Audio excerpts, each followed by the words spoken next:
She refused to accept her degree from the millionaire chief, saying, "My mother will give it to me." When he saw her mother, his legs trembled in shock. "Hi, my beautiful family. Let's say a short prayer. Dear God, please heal me fully and bless my amazing YouTube family with health, love, and peace. Amen. This is your Mr. Peter. Also, I'm truly sorry. Yesterday's story had background noise in the first few minutes. It was a rare technical issue. I promise it won't happen again. The story was titled, Millionaire Woke After Surgery, Shocked to See the Young Doctor Who Saved His Life Looked Like Him. You can rewatch it, it's truly powerful. I'm still in New York for treatment, but your love and prayers keep me strong. If you see my videos on any other channel, they are stolen. Please report them and stay with me here, our true home, to my new family. Welcome with all my heart. Tell me who you are in the comments. I want to know you. Please don't leave the story halfway. Your one like and comment can save our channel. James is here for now. Let's enjoy this beautiful story just for you. Some moments split your life into before and after, and Stephen Whiston was about to discover that graduation ceremonies could be as devastating as any battlefield. The Virginia summer heat pressed against the glass walls of the Richmond Coliseum as Stephen adjusted his Italian silk tie and surveyed the sea of graduation caps before him. At 48, he commanded boardrooms with the same confidence that had built his tech empire from a garage startup to a billion-dollar corporation. Today should have been routine. Shake hands, present degrees, smile for cameras. Another charitable obligation on his endless schedule. Ladies and gentlemen, our valedictorian, Miss Lisa Southam. The name hit him like a physical blow. Southam. After 21 years, that name still had the power to stop his heart. He forced his expression to remain neutral as applause thundered through the arena, but his hands trembled slightly as he prepared to present the highest honor of the day. Then she appeared. Stephen's breath caught in his throat as a young woman walked across the stage with fluid grace, her auburn hair catching the lights in waves that seemed to move like liquid fire.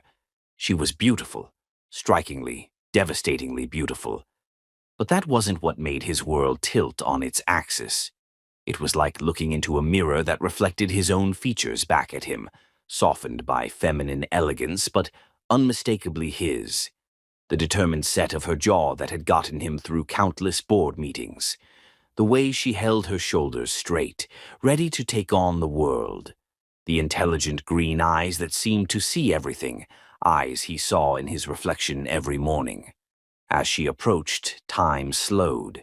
Stephen's carefully controlled world began fragmenting as impossible thoughts crashed through his mind. She looked like him, exactly like him. But how could that be? Unless... Lisa stopped 3 feet away from him, close enough that he could see the constellation of freckles across her nose, the way her chest rose and fell with nervous breathing, the slight tremor in her hands that mirrored his own. Their eyes met, and Stephen watched as recognition dawned in her gaze. The same shock, the same impossible understanding that was tearing through him. "Congratulations, Miss Southam," he managed, his voice steady despite the earthquake happening inside his chest. He extended the diploma toward her, but she didn't move to take it. Instead, she stared at him with an expression that shifted from shock to something that looked disturbingly like pain. The silence stretched between them, electric and terrible, while thousands of people watched and waited. "I can't," she whispered so quietly that only he could hear. Her voice was soft but carried the same steel undertone that had once made him fall in love with another woman who shared her last name. "I can't take it from you." The words hit him like bullets. Stephen's hand remained extended, holding the diploma that suddenly felt like it weighed 1,000 pounds. Around them, the audience began to murmur, sensing something was wrong but not understanding what they were witnessing. "Miss Southam," he said quietly, his businessman's training kicking in even as his world collapsed, "please, take your diploma. You've earned it." But she was already backing away, shaking her head with tears gathering in those achingly familiar eyes. "I'm sorry," she breathed. I can't." Then she turned and walked away. Stephen stood frozen on the stage, still holding the diploma, as Lisa Southam descended the steps and disappeared into the crowd. The auditorium erupted in confused whispers and scattered applause, but he barely heard any of it. His mind was reeling, trying to process what had just happened, trying to make sense of the impossible. That's when he saw her, sitting in the third row, partially hidden behind a family of proud graduates, was the only woman who had ever owned his heart completely. Julie Southam. No, she'd gone back to her maiden name after their divorce, looked exactly as he remembered, and entirely different. Her dark hair was shorter now, styled in a professional cut that framed her face beautifully. She wore a navy dress that highlighted the curves he still dreamed about, and there was a strength in her posture that spoke of years spent building a successful career. But it was her face that destroyed him. Tears streamed down her cheeks as she watched him with an expression of such profound pain that it took his breath away. Her lips he had once kissed with desperate passion, were pressed together as if she was trying to hold back sobs. The truth hit Stephen like lightning striking a clear sky. Julie had been pregnant when she left him. The brilliant young woman who had just refused her diploma, who looked exactly like him, who shared Julie's last name and carried herself with the same determined grace. She was his daughter. His daughter. The child he never knew existed. 21 years? 21 years of birthdays, first days of school, skinned knees, bedtime stories, graduation ceremonies, achievements, heartbreaks. All of it had happened without him. All of it lost forever because his pregnant wife had been so devastated by his betrayal that she couldn't bring herself to tell him about the life growing inside her. The memory hit him with brutal clarity. Julie standing in their marble foyer, divorce papers in her hand, her face a mask of hurt and determination. "I can't do this anymore, Stephen. I won't be married to a man who chooses everything else over his wife." He had been so angry, so defensive about missing her father's funeral for the Singapore deal. "That deal secured our future, Julie. Everything I do is for us." But she was already done fighting. "No, Stephen. Everything you do is for you. I'm filing for divorce." She had been carrying his child during that conversation, carrying their baby while he stood there, arguing about business deals and justifying the betrayal that had shattered her trust so completely she couldn't tell him the truth.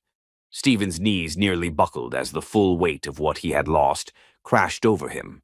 Not just Julie, though losing her had nearly killed him, but a daughter.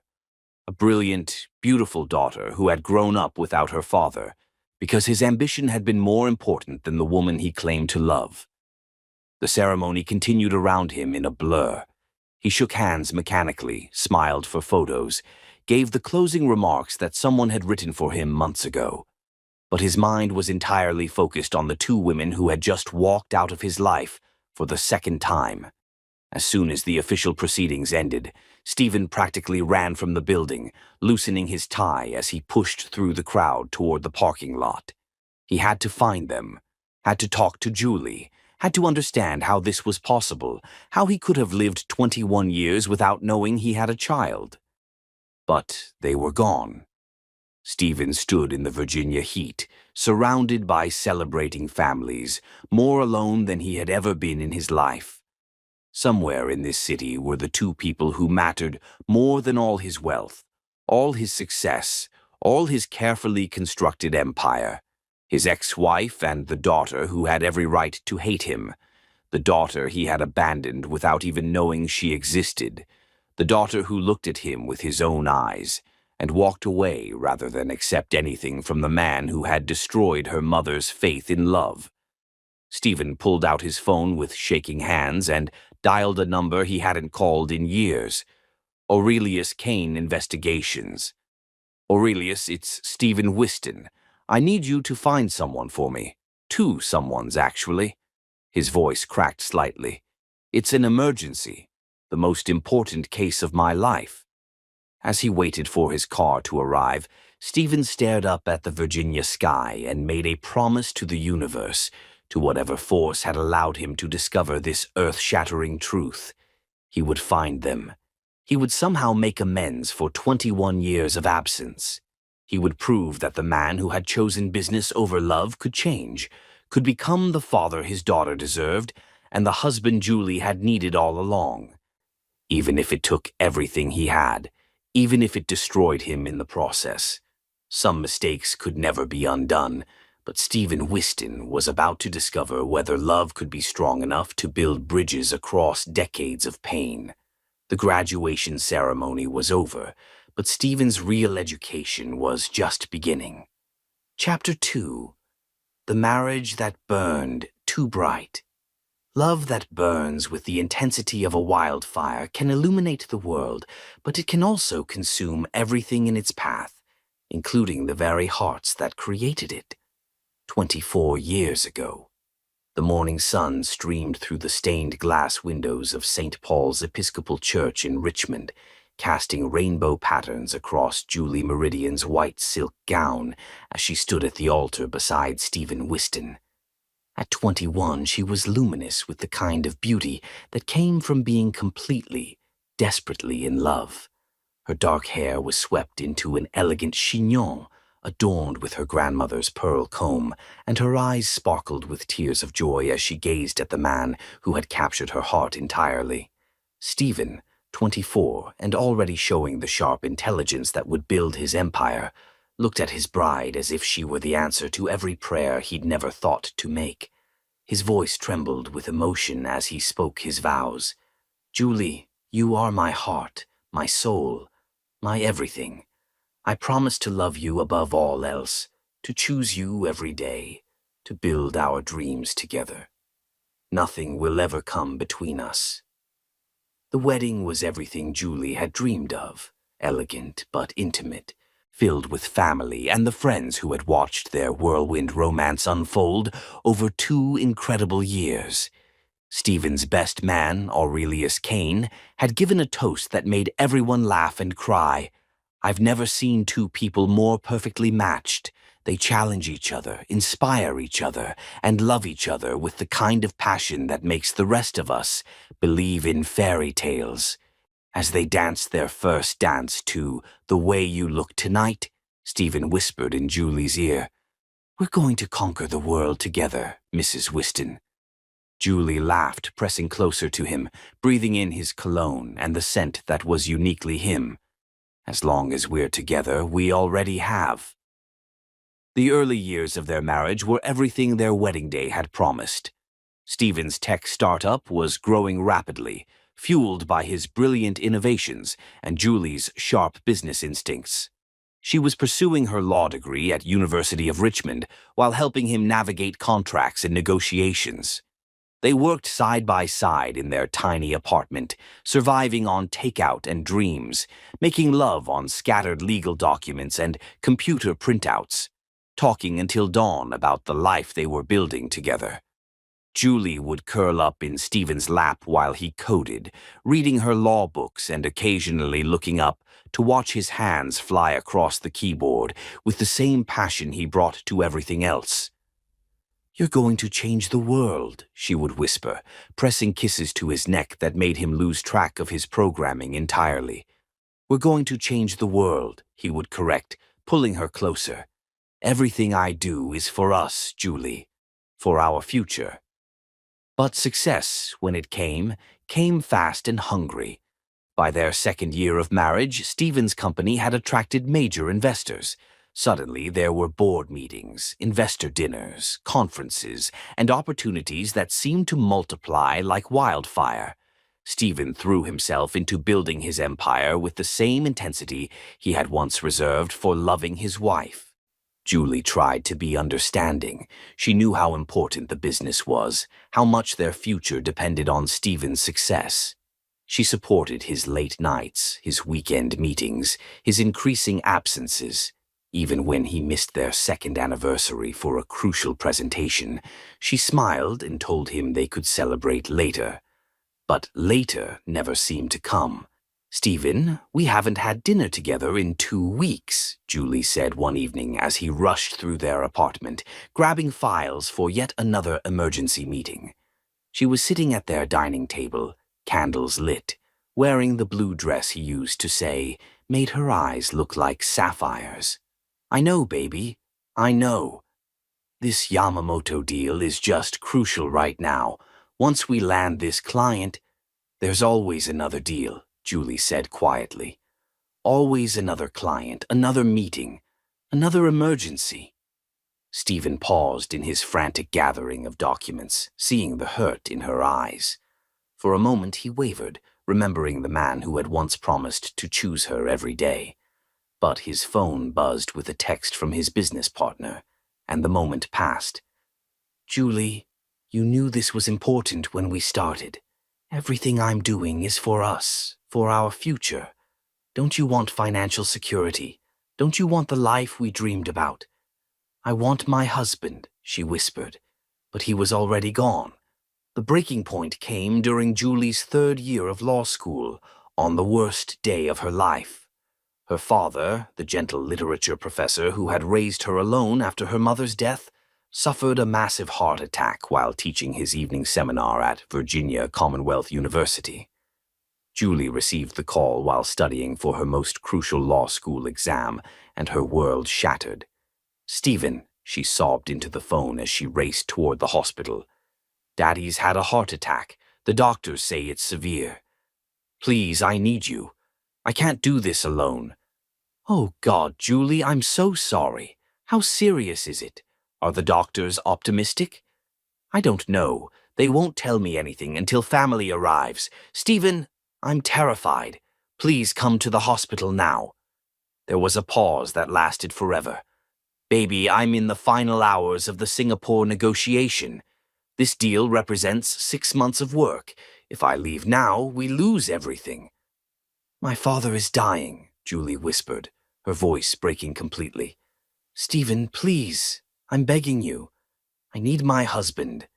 She could hear voices in the background, could picture Stephen in some sterile conference room, surrounded by contracts and ambition, while she stood alone in a hospital corridor that reeked of antiseptic and impending loss. "I'll catch the first flight tomorrow morning," he said finally. "The medical team will stabilize him. You're strong, Julie. You can handle this until I get there." The line went dead, leaving Julie staring at her phone in disbelief. Julie spent the next 18 hours alone, holding her father's hand as he fought for his life. She dozed in uncomfortable hospital chairs, sustained only by vending machine coffee and the hope that Stephen would change his mind, would realize that no business deal was worth missing this. But he didn't come. Professor Richard Meridian died at 3:47 a.m., with only his daughter by his side. Julie held his hand as he drew his last breath, whispering the poetry he had taught her, telling him how much she loved him. The nurses were kind, offering gentle condolences and practical guidance, but Julie felt utterly alone in her grief. Stephen arrived 12 hours later, triumphant from closing the biggest deal of his career. He found Julie in their apartment, still wearing the clothes she'd had on at the hospital, staring at the wall with empty eyes. "Julie, sweetheart, I'm so sorry about your father. But you should see what we accomplished. This Singapore deal is going to set us up for life. We can buy that house in Windsor Farms you loved. We can—" "He's dead," Julie said quietly, not looking at him. "I know, baby, I know. I'm sorry I couldn't get back sooner, but the time difference. You chose money over my dying father." Her voice was hollow, distant. "That's not— Julie, that's not fair. This deal was crucial for our future. Your father would have understood that I was providing for you." Julie finally looked at him, and Stephen was shocked by the emptiness in her eyes. This wasn't his passionate, fiery wife. This was a stranger wearing Julie's face. "Get out," she whispered. Julie, please, let's talk about this. Get out! The words exploded from her with such force that Stephen actually stepped backward. Don't touch me. Don't talk to me. Just get out. Stephen grabbed some clothes and left, certain that Julie just needed time to grieve, that she would come to understand why the deal had been so important. He checked into a hotel, giving her space to process her loss. 3 days later, Julie's lawyer served him with divorce papers. Stephen's world imploded. He raced back to their apartment, but Julie was calm, controlled, devastating in her finality. I can't do this anymore, Stephen. I won't be married to a man who chooses everything else over his wife. Julie, please. One mistake doesn't erase 3 years of marriage. We can work through this. One mistake. Julie's laugh was bitter. Stephen, you've been choosing business over me for 2 years, missing dinners, canceling plans, forgetting anniversaries. But this, leaving me alone while my father died, this showed me who you really are. And I can't spend my life loving someone who will never love me back the same way. I do love you. Everything I do is for us. No, Stephen. Everything you do is for you. And I deserve better than being an afterthought in my own marriage. Stephen fought the divorce with the same intensity he brought to business deals, but Julie was immovable. The proceedings were swift and cold, dividing their modest assets and dissolving their 3-year marriage with legal efficiency. What Stephen didn't know, what Julie couldn't bring herself to tell him even in her lawyer's office, was that she was 8 weeks pregnant with his child. She had discovered it 3 days after her father's funeral, staring at the positive pregnancy test with a heart that was already shattered. The baby she had dreamed of having with Stephen was growing inside her, but she could no longer trust the man who would be its father. How could she tell him about their child when he had already proven that his priorities would always be elsewhere? How could she trust him with the most precious thing in her life when he had abandoned her during her darkest hour? So she said nothing. The divorce was finalized on a gray February morning. Stephen signed the papers with hands that shook with grief and rage, still believing he could somehow win her back. Julie signed with steady hands, feeling their baby flutter inside her for the first time, knowing she was choosing to raise this child alone rather than risk watching Stephen disappoint them both. As they left the courthouse through separate doors, neither of them spoke. Stephen because he was too proud to beg again. Julie because she was protecting the secret growing beneath her heart. 21 years later, standing in a graduation ceremony, they would both discover the true cost of that silence. But that morning, they were just 2 people who had loved each other desperately and lost each other completely, walking away from the ruins of a marriage that had burned too bright to survive its own intensity. Chapter 3. Secrets that shaped 2 decades. The heaviest chains are not made of iron and steel, but of secrets and silence, binding hearts to choices that echo through decades like whispers that refuse to die. 21 years ago, snow fell steadily outside Richmond General Hospital as Julie Southam gripped the bed rails, her body racked with another contraction. At 24, she had never felt more alone or more determined. Her best friend, Oriana Blackwood, sat beside her, holding her hand and whispering encouragements, but Julie's eyes remained fixed on the window where snowflakes danced in the amber streetlight glow. I can see the head, Julie, Dr. Martinez announced with gentle excitement. One more push, and you'll meet your baby. Julie closed her eyes and summoned every ounce of strength she had cultivated during 9 months of solitary pregnancy. She had attended every appointment alone, assembled the crib alone, painted the nursery alone. She had rubbed her growing belly and whispered promises to the life inside. It's just going to be you and me, little one, but that's enough. We're going to be enough. With a cry that seemed to come from the depths of her soul, Julie brought her daughter into the world. It's a girl, Dr. Martinez announced, and suddenly the room was filled with the most beautiful sound Julie had ever heard, her baby's first cry. As they placed the tiny, perfect child on her chest, Julie burst into tears. The baby had Stephen's nose, his stubborn chin, his thick, dark hair. But when those little eyes opened and looked directly at her, Julie saw her own determination reflected back. "Hello, Lisa," she whispered, using the name she had chosen months ago. "You're my miracle, my promise that love still exists in this world." Oriana leaned over them both, tears streaming down her face. "She's absolutely perfect, Jules. Look at those eyes. She's going to be brilliant just like her mother." "I hope she gets my heart but her father's mind," Julie said softly, then immediately regretted mentioning Stephen. Even now, exhausted and euphoric from childbirth, he could still make her hurt. The years that followed were a careful balance of joy and struggle.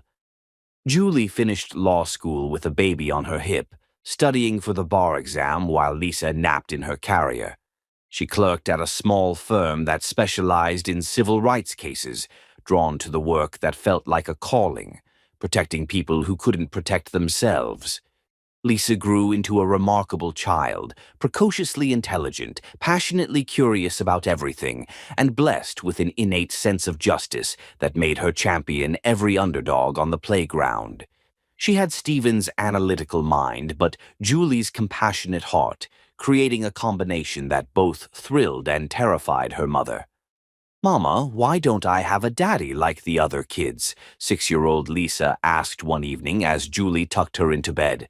Julie's heart clenched, but she had prepared for this question. "Some families are different, sweetheart. Some have a mommy and daddy. Some have just a mommy or just a daddy. Some have 2 mommies or 2 daddies. Our family is perfect just the way it is."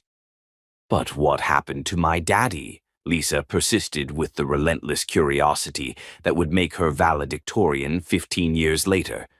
Julie smoothed her daughter's hair, so much like Stephen's, and chose her words carefully. "Your daddy is someone who couldn't be part of our lives, but that doesn't mean you're missing anything, because you have all the love you need right here." It was a half-truth that became easier to tell as the years passed.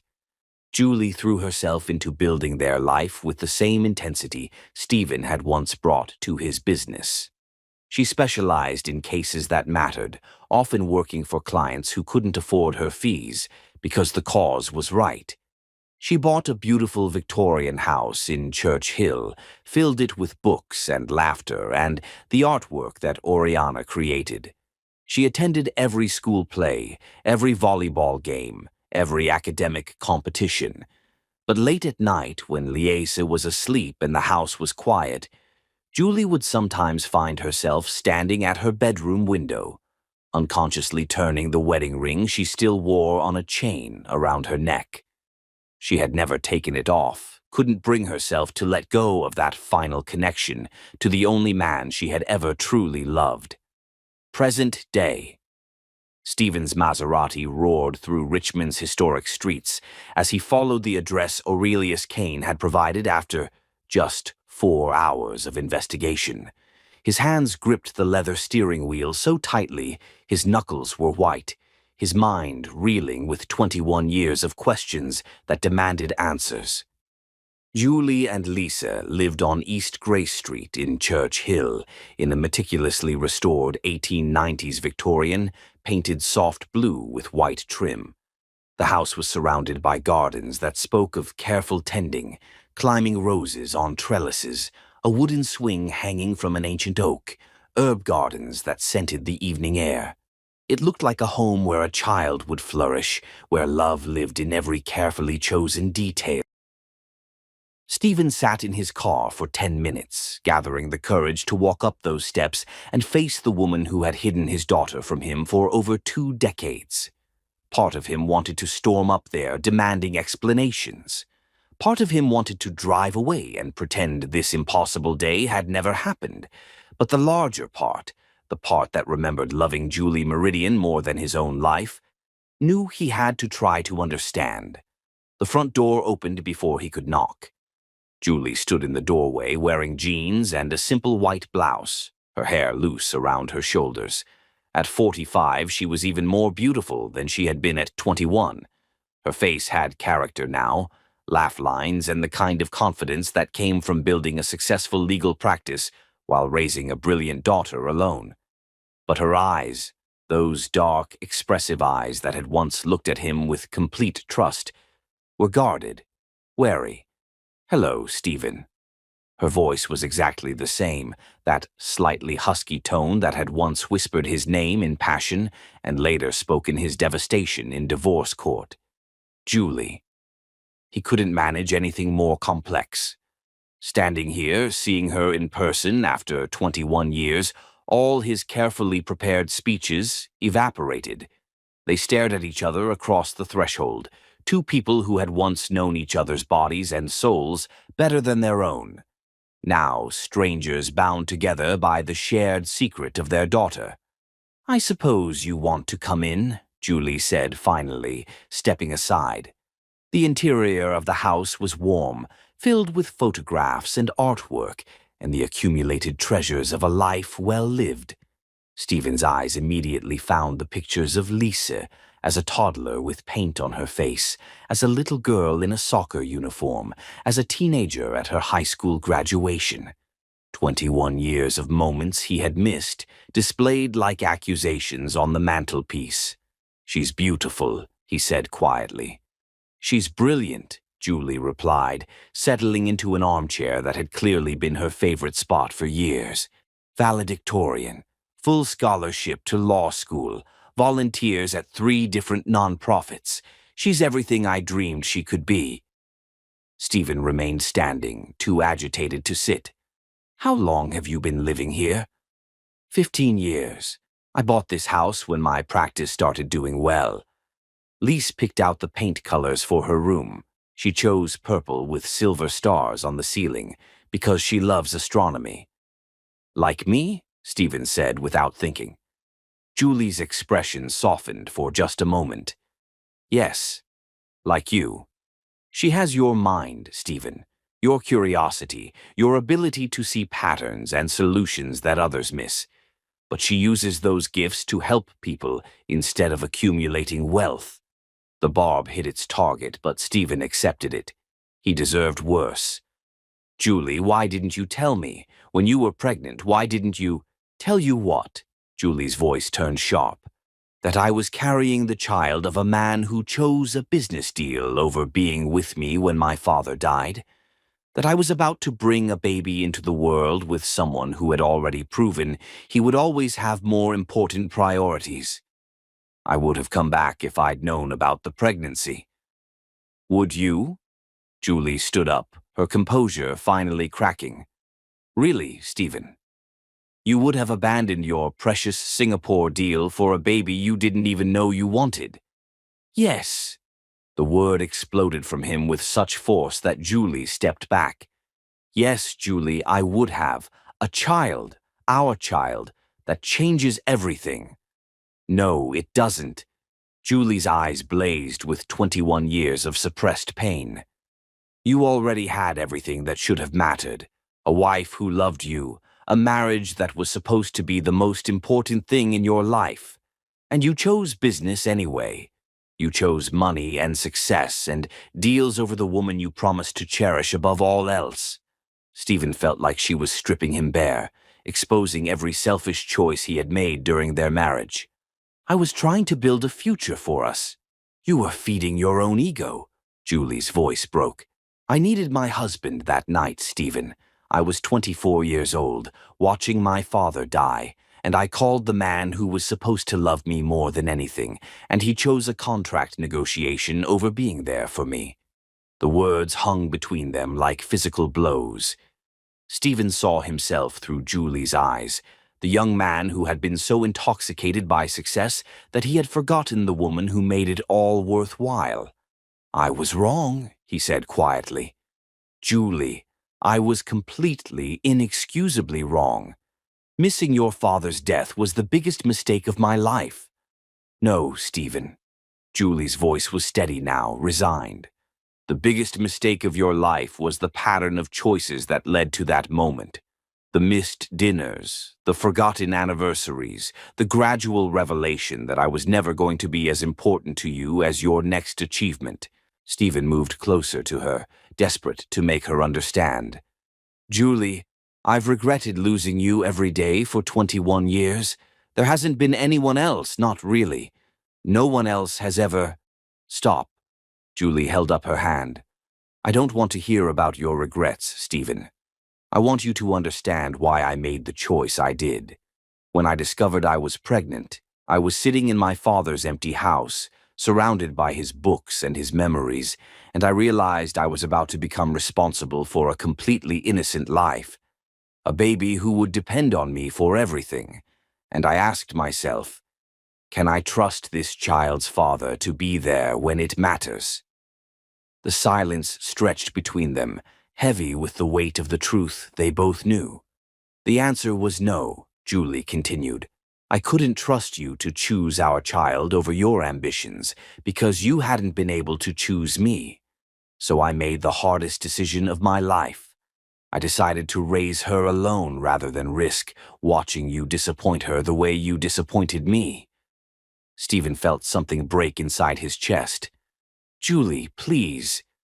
She used to ask about you when she was little, Julie said, her voice softer now. I told her that her father was someone who couldn't be part of our lives. I never said you were a bad man, Stephen, just that you weren't able to be the kind of father she deserved. And now? Stephen asked, afraid of the answer. Julie looked at him for a long moment, and for just an instant he saw a flicker of the woman who had once loved him enough to marry him. Now she's grown up strong and independent and brilliant, and she's about to discover that her absent father is one of the most successful men in Virginia. And I have no idea how to protect her from the confusion and anger and hope that discovery is going to bring. Before Stephen could respond, they heard the front door open and close. Mom, I'm home, Lies's voice called from the hallway. I stopped by the bookstore and bought 3 new... She appeared in the doorway and froze, seeing Stephen standing in her living room like a ghost, materialized from her past. For a moment, no one spoke. Then Lisa looked between her parents, the mother who had given her everything and the father who was a complete stranger, and asked the question that would change all their lives. So are you going to tell me the truth now, or am I supposed to pretend I don't know who you are? Chapter 4. A Father's Desperate Love. Desperation can make a man do extraordinary things, but when that desperation is born from 21 years of unknowing absence, it becomes a force that can move mountains, change destinies, and sometimes, if fortune smiles, heal the deepest wounds a heart can bear. Stephen stared at his daughter, as she stood in the doorway of the home where she had grown up without him. At 21, Lisa was everything he had glimpsed at the graduation ceremony and more. Up close, he could see the subtle ways she had inherited pieces of both her parents. Julie's expressive hands, his stubborn jaw, Julie's graceful posture, his intense way of focusing when thinking. She was wearing jeans and a vintage band t-shirt, her auburn hair pulled back in a messy bun that somehow managed to look both casual and elegant. The truth, Lisa said, settling into the chair across from where Stephen stood awkwardly by the fireplace, is what I've been asking for my entire life. Julie moved to sit beside her daughter, an instinctive protective gesture that didn't go unnoticed. Lisa, sweetheart, this is complicated. No, Mom. Lisa's voice was firm but not unkind. What's complicated is finding out that my father is Stephen Whiston, the Stephen Whiston whose company I've been following for my senior thesis on ethical business practices. What's complicated is realizing that the man I've admired from afar for his innovative approach to technology and social responsibility is the same man you've never been able to talk about without getting that look in your eyes. Stephen's eyebrows shot up. You've been following my company? Whiston Technologies has one of the most impressive corporate social responsibility programs in the country, Lisa said matter-of-factly. Your scholarship program for underprivileged students, your green energy initiatives, your policy of paying living wages to all employees, including overseas contractors. It's exactly the kind of conscious capitalism I want to practice when I start my nonprofit. You want to start a nonprofit? Stephen asked, unable to hide his interest. To provide legal aid and educational resources for disadvantaged communities, Lisa explained, warming to the subject. Too many people can't afford quality legal representation, and too many kids don't have access to the kind of education that could change their lives. I want to bridge that gap. Stephen felt his heart swell with pride. This brilliant, passionate young woman was his daughter. His child had grown up to embody everything he wished he had valued more when he was her age. That's incredible, he said softly. When I was 21, all I could think about was building my company and making money. You're already thinking about how to make the world better. Well, Lisa said with a slight smile that was pure Stephen Whiston, I had an excellent example of how to use success responsibly, even if I didn't know he was my father at the time. The next 3 weeks became the most intense crash course in parenting that Stephen had ever imagined. He approached learning about his daughter with the same methodical determination that had built his empire, but with a tenderness he hadn't known he possessed. He discovered that Liese volunteered at the Richmond Community Kitchen every Tuesday and Thursday evening, serving meals to homeless families and individuals struggling with poverty. Without announcement or fanfare, Stephen began showing up, rolling up his sleeves and ladling soup beside the daughter, who initially watched him with curious suspicion. You don't have to do this, Lisa said during his 3rd week of volunteering, as they cleaned tables together after the dinner service. I want to understand what matters to you, Stephen replied simply.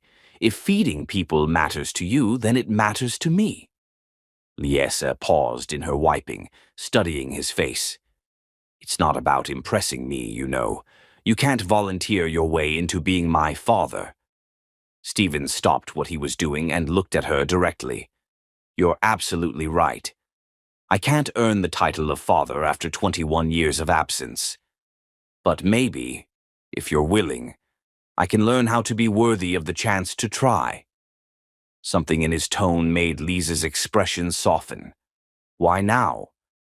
You could have found us any time if you'd really wanted to. Because I didn't know you existed, Stephen said, his voice rough with emotion. Liese, if I had known about you, there is nothing. No deal, no amount of money, no opportunity in the world that would have kept me from being part of your life. Losing your mother was the biggest mistake I ever made. Missing your entire childhood because of that mistake is the tragedy I'll never recover from.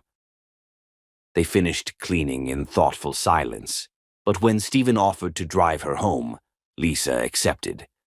Stephen also learned that his daughter was fiercely intelligent, reading everything from legal theory to environmental philosophy to Maya Angelou's poetry. When he discovered she loved astronomy, something she had indeed inherited from him, he bought her a professional-grade telescope, only to have her initially refuse it. I don't want your money, she said firmly, standing in the doorway of their Church Hill home with her arms crossed. It's not about money, Stephen replied, carrying the telescope case up their front steps. When I was your age, I spent hours on my grandmother's farm in Hanover County, looking at the stars and dreaming about the future. I wanted to share that with you. The wonder of it, not the cost.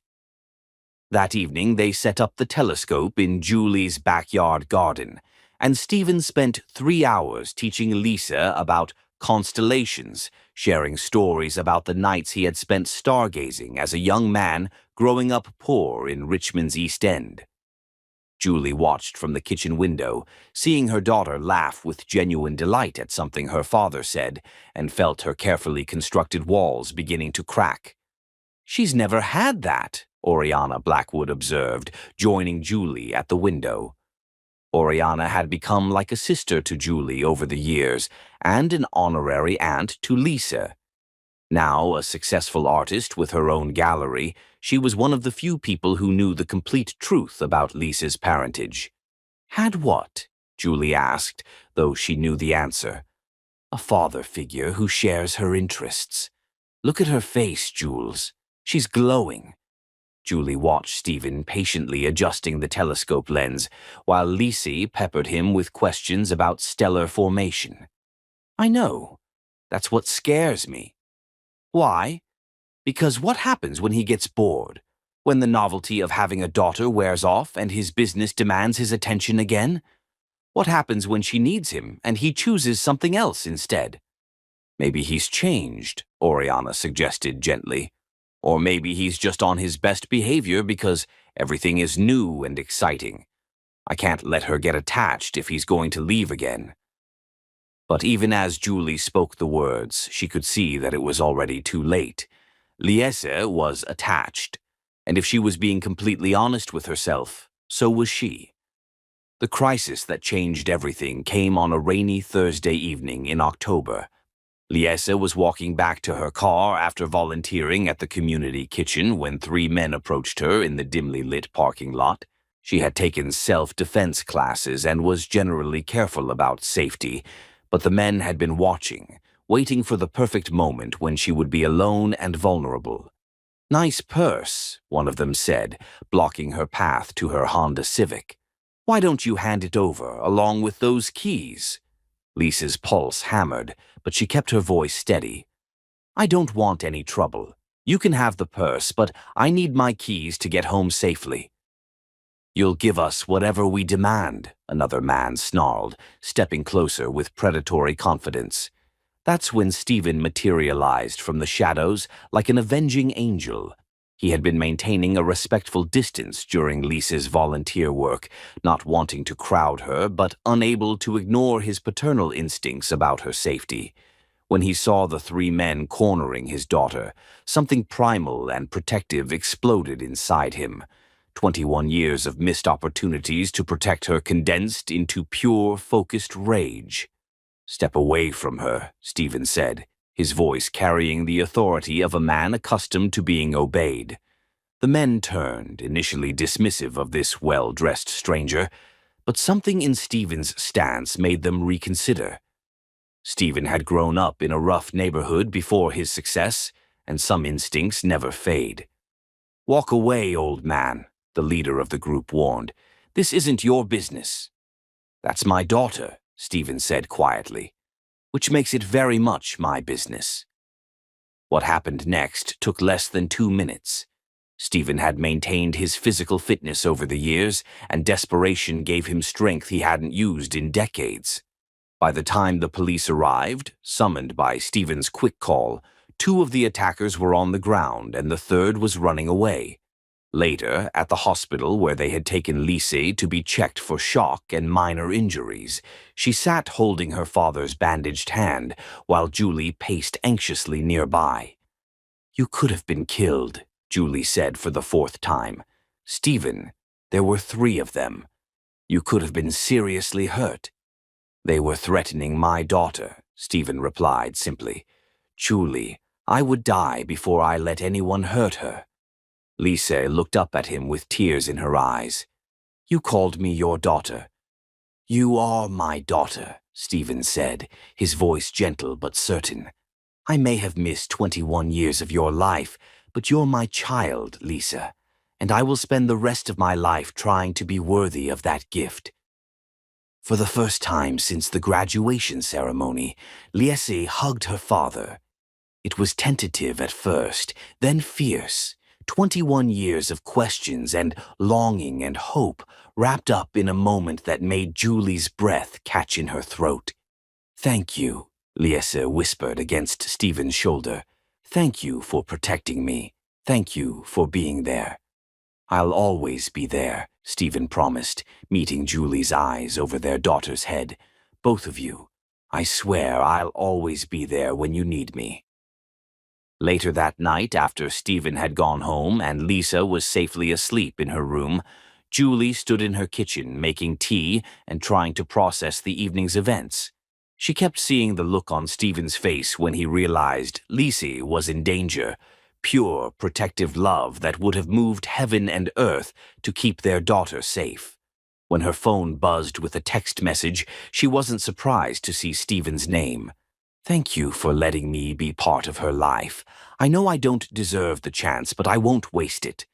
I promise you, Julie, I won't waste it." Julie stared at the message for a long time before typing back, "She needs her father." "I can see that now. Just don't break her heart, Stephen. I couldn't survive watching her go through what I went through." His response came immediately. "I would die first. Both of you, you're everything to me now. Everything."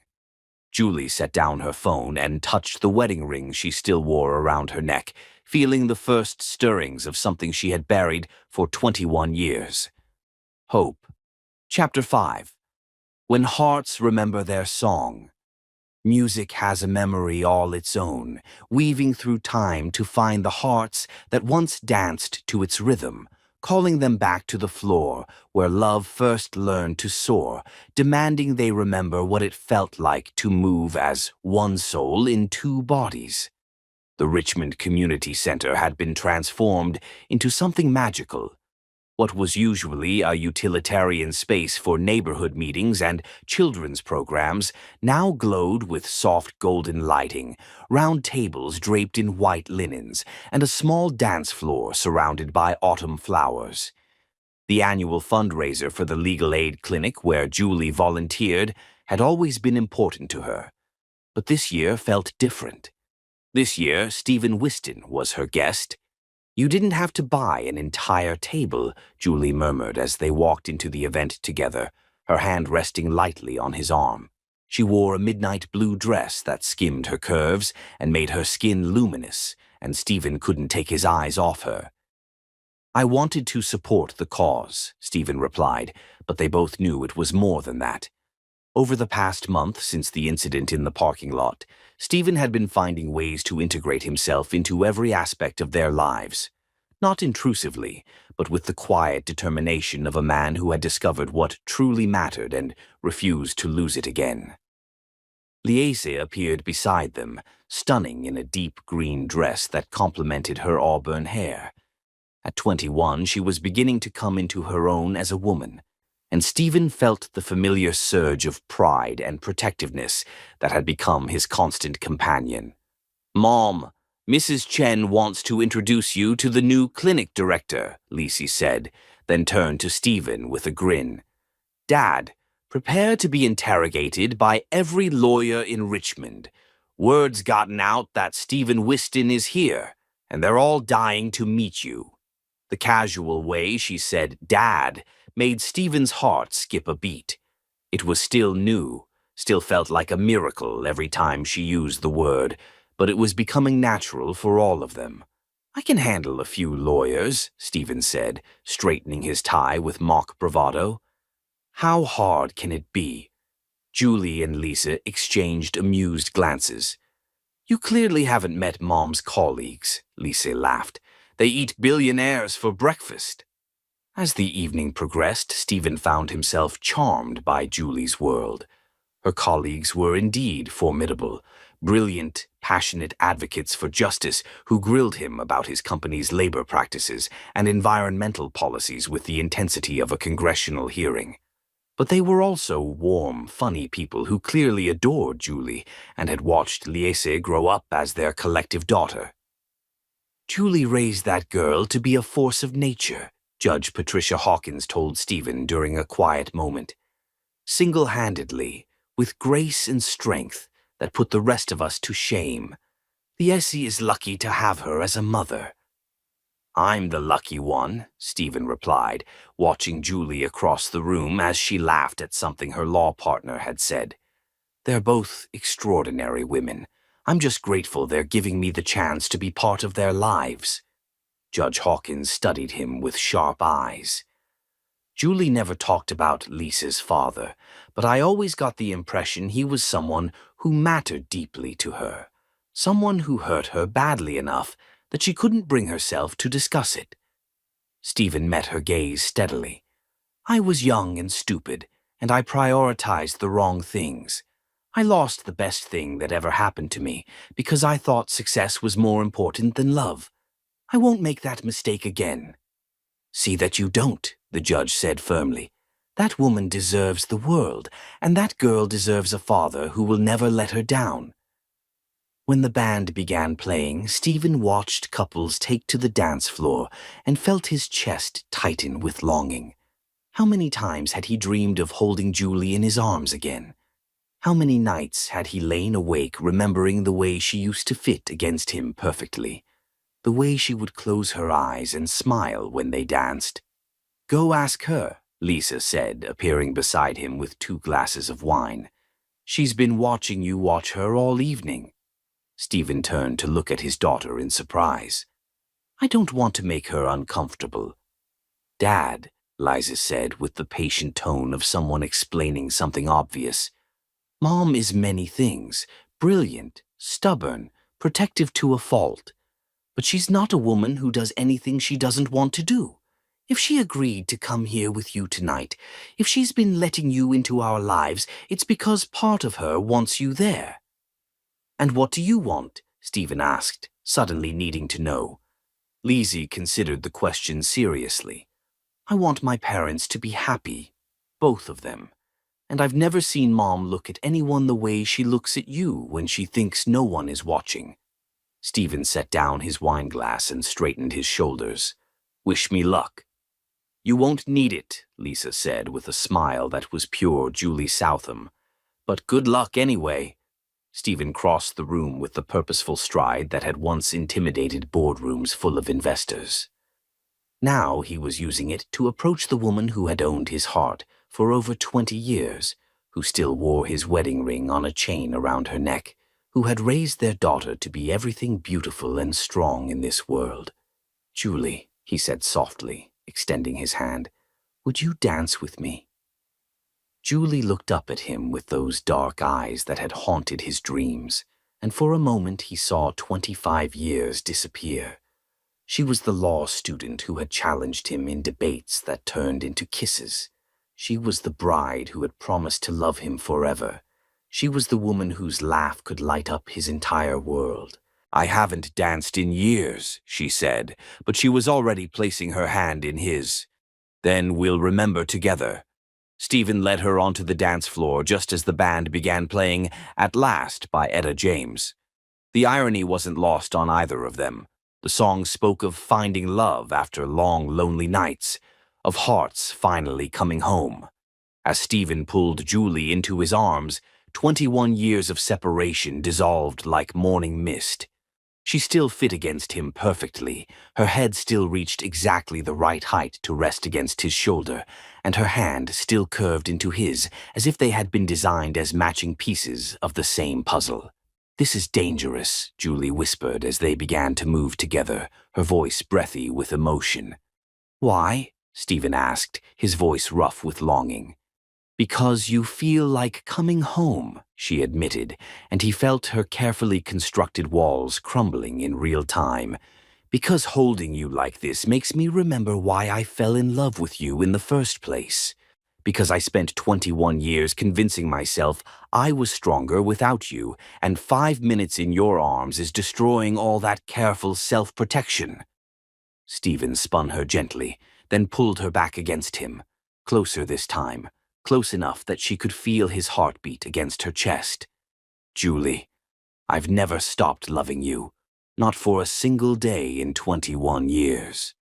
I've measured every woman against your memory, and none of them even came close to what we had. Stephen, I know I don't deserve another chance, he continued, his lips close to her ear, his voice barely audible over the music. I know I hurt you in ways that might never heal completely. But Julie, what we had, what we still have, it's real. It's still alive between us, still burning after all these years. Can you feel it? Julie closed her eyes, allowing herself to sink into the sensation of being held by the only man she had ever truly loved. "That's what terrifies me," she whispered back. "I can feel it, Stephen. God help me. I can feel everything we used to be, everything we could be again. But I'm not 21 anymore. I can't survive being abandoned again. I won't put Lisa through watching her mother fall apart a second time." "You won't be," Stephen said fiercely. "Julie, I swear to you on our daughter's life, you will never be abandoned again. I would die before I hurt you the way I did before." The song was ending, but neither of them wanted to let go.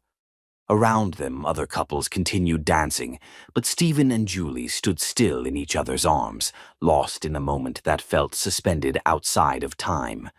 "I want to believe you," Julie said finally, looking up at him with tears in her eyes. "Stephen, you have no idea how much I want to believe you. But wanting and trusting are different things." "Then let me prove it to you," Stephen said, cupping her face in his hands with infinite tenderness. "Give me the chance to show you that I've learned what really matters. Give me the chance to love you the way you deserve to be loved." For a moment, Julie leaned into his touch, her eyes fluttering closed. Stephen thought she might kiss him, thought 21 years of separation might end in this perfect moment. But then she stepped back, leaving him cold and aching. "I need time," she said quietly. "Stephen, this is all happening so fast. A month ago, you didn't even know Lisa existed. Now you're in our lives, making promises, asking me to trust you with my heart again. I need time to think." Stephen wanted to argue, wanted to tell her that they had already lost 21 years and couldn't afford to waste any more time, but he could see the fear in her eyes, could understand why a woman who had been devastated by his betrayal would need to move slowly. "Take all the time you need," he said finally. "I'm not going anywhere, Julie. I'll wait as long as it takes." As they walked back to their table, where Lisa was deep in conversation with several young lawyers about her nonprofit plans, Stephen felt both hopeful and frustrated. He had felt Julie's walls cracking, had felt her responding to him with the same intensity that had once burned between them. But he also understood that love wasn't enough if trust was broken. He would have to rebuild that trust brick by brick, moment by moment, choice by choice. "Everything okay?" Lisa asked when they rejoined her, her perceptive eyes taking in her mother's flushed cheeks and her father's intense expression. "Everything's fine, sweetheart," Julie said, but her voice was slightly breathless.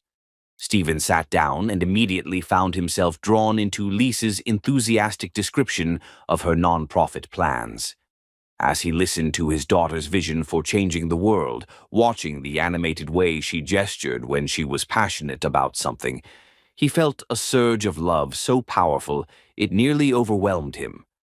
This was his family, the woman who still wore his ring around her neck, the daughter who called him dad with growing confidence, the life he had thrown away in his youth and somehow been given the miraculous chance to reclaim. He wouldn't waste it this time. Whatever it took, however long it took, he would prove himself worthy of their love. The music played on around them, but Stephen barely heard it.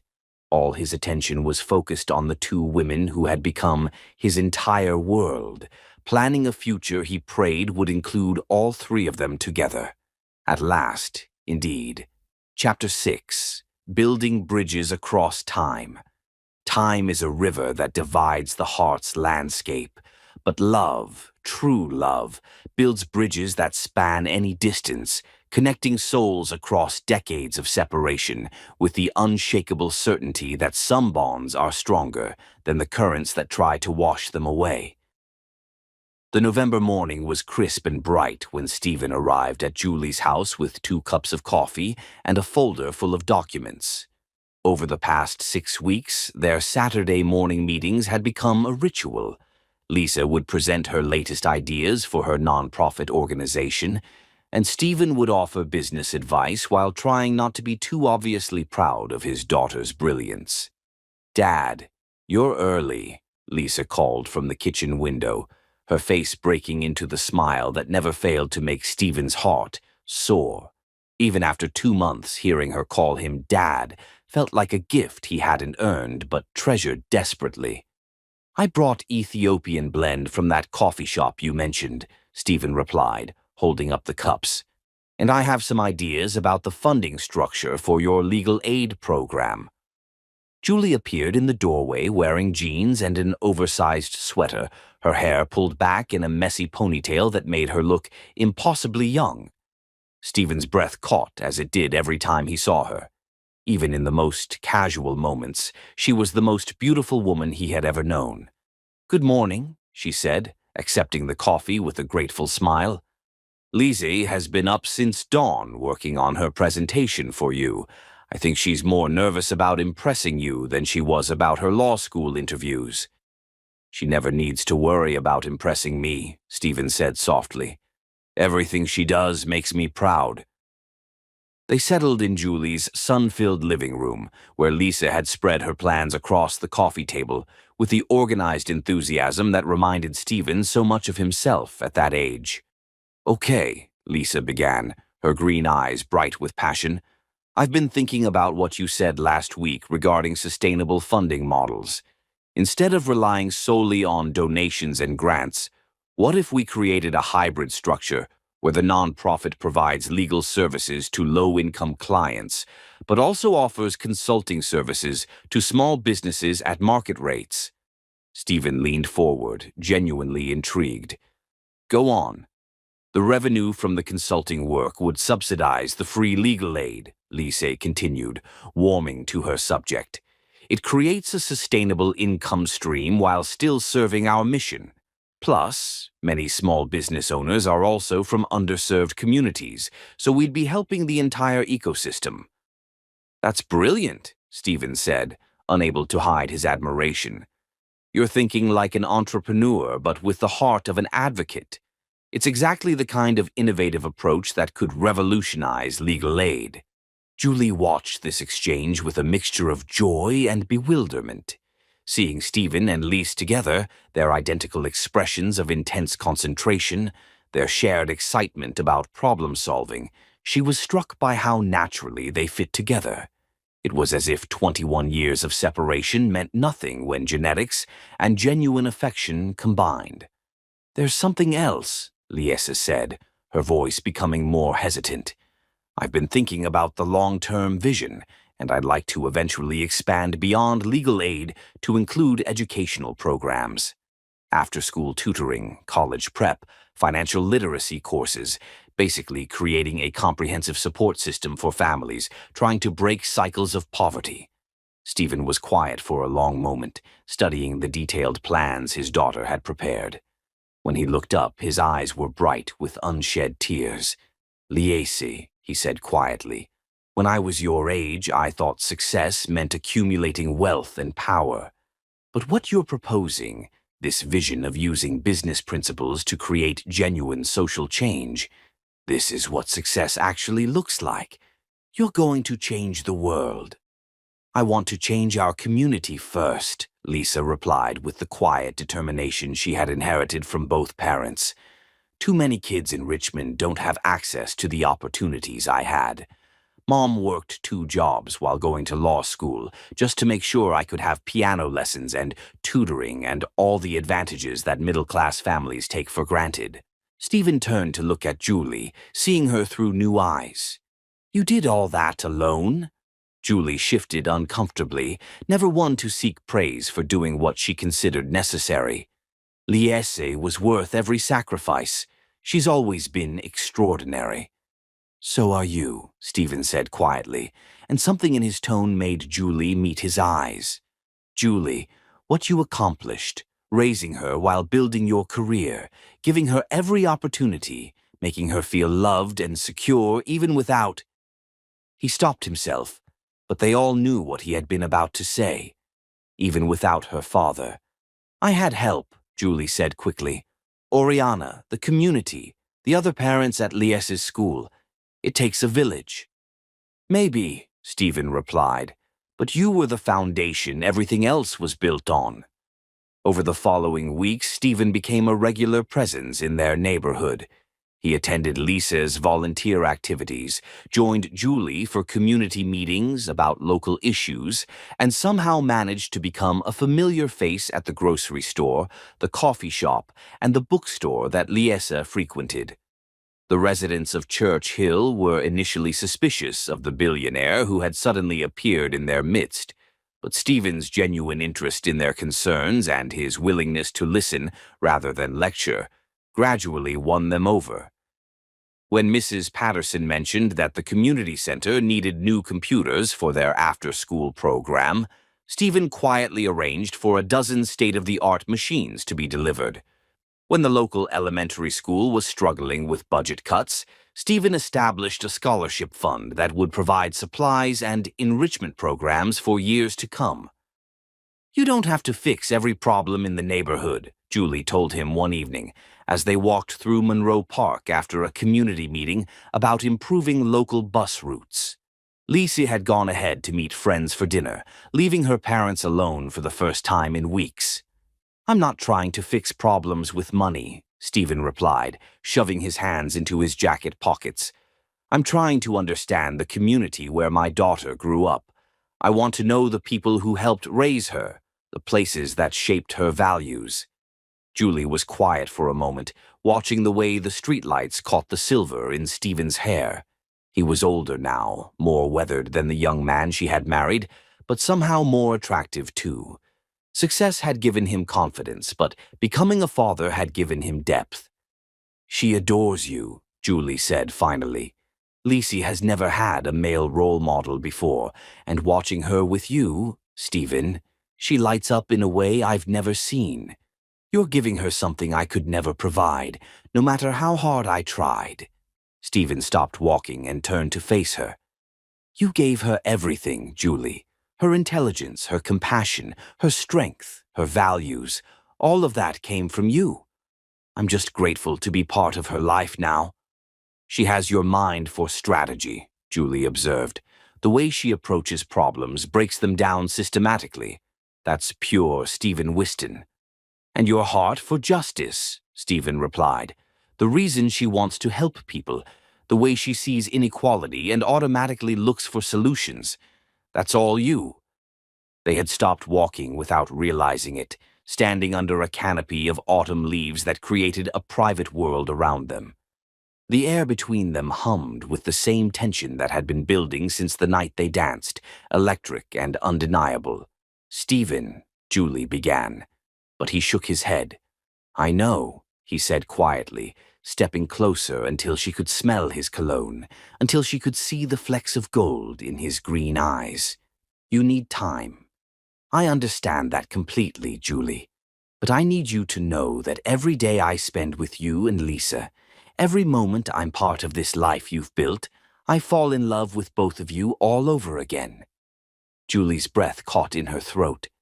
"Don't—" "I'm not asking for anything," Stephen continued, his voice tender but intense. "I'm just telling you that coming home to dinner with my family, helping our daughter with her dreams, watching you in your element fighting for people who need an advocate. This is the life I should have chosen 24 years ago. This is the life I'm choosing now, if you'll let me." "And what if I can't choose it back?" Julie whispered, her eyes bright with unshed tears. "Stephen, what if too much has happened? What if I can't trust you with my heart again?" Stephen reached out slowly, giving her time to pull away, and gently brushed a tear from her cheek. "Then I'll spend the rest of my life proving that I'm worth the risk. And if that's not enough, if you can never forgive me for what I lost us, then I'll still be grateful for the chance to be Lisa's father and your friend." Before Julie could respond, Stephen's phone buzzed with an urgent text message. He ignored it at first, but it buzzed again insistently. "You should check that," Julie said, stepping back and breaking the spell between them. Stephen reluctantly pulled out his phone and frowned at the message from his assistant. "There's a problem at the office. Apparently, one of my competitors is making some kind of public statement about my company." Carlyle Merchant? Julie asked, recognizing the name from business news articles. Stephen's expression darkened. How do you know about Carlyle? He's been in the news lately, talking about corporate responsibility and ethical business practices. Some people are calling him a reformer. Carlyle Merchant is a snake, Stephen said flatly. He talks about ethics when it serves his purposes, but I've been competing with him for 15 years, and I know what he's really like. If he's making public statements about my company, it's not because he's suddenly developed a conscience. Stephen's phone rang, and he answered it immediately. What's happening, Oriana? He listened for a moment, his face growing increasingly grim. I'll be there in 20 minutes. He hung up and turned to Julie with an apologetic expression. I have to go. Carlyle just held a press conference claiming that my company has been engaging in unethical labor practices overseas. It's complete fabrication, but I need to deal with it before it damages our reputation. Go, Julie said, understanding the urgency. Handle your business. Stephen hesitated, clearly torn between his professional obligations and his desire to stay with Julie. This feels familiar, he said quietly. And I hate it. This is different, Julie replied, and she meant it. This is crisis management, not choosing ambition over family. Go take care of your company, Stephen. We'll be here when you get back. As Stephen walked away, pulling out his phone to make calls, Julie felt a chill that had nothing to do with the November air. Carlyle Merchant was dangerous. She knew that from her research into corporate corruption cases. If he was targeting Stephen's company, it wasn't just about business rivalry. It was personal, and that meant her family was about to be caught in the crossfire. Chapter 7. When the past comes to destroy the future. Sometimes the greatest cruelty of fate is not to deny us our heart's desire, but to place that precious dream within our grasp only to tear it away when we have finally learned to hope again, when we have finally remembered what it means to be whole. The attack came like a surgical strike, precise and devastating. Julie first sensed something was wrong when her law partner, Marcus Chen, burst into her office on a gray December morning with his usually composed demeanor completely shattered.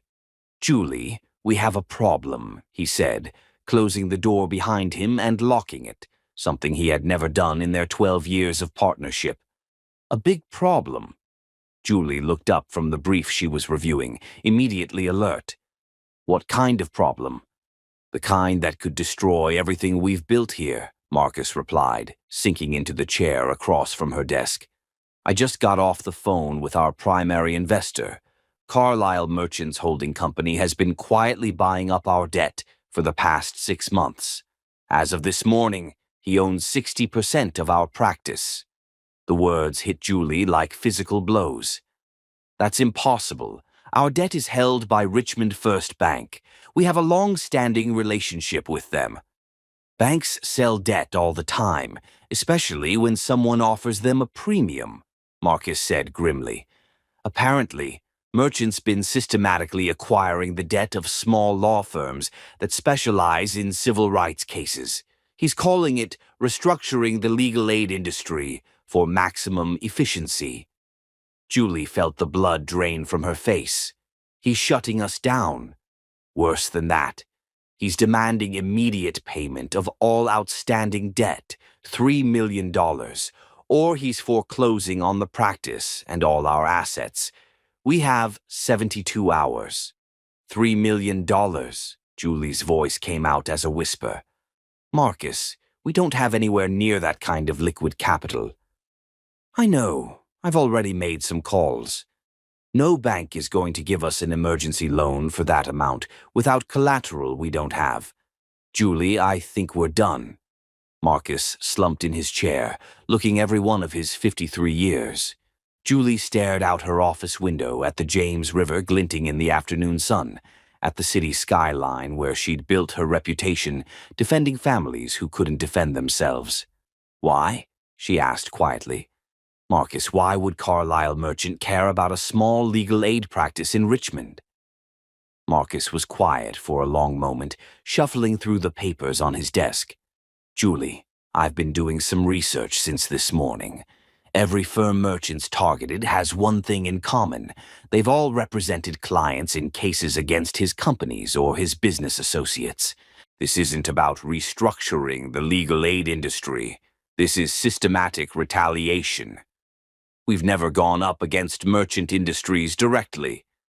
No, but remember the Henderson chemical case 3 years ago? The toxic waste contamination that caused cancer in those 15 children? Marcus pulled out a file. Henderson Chemical is owned by Meridian Holdings, which is controlled by Merchant's Shell Corporation network. We cost him $43 million in that settlement, plus damages to his reputation.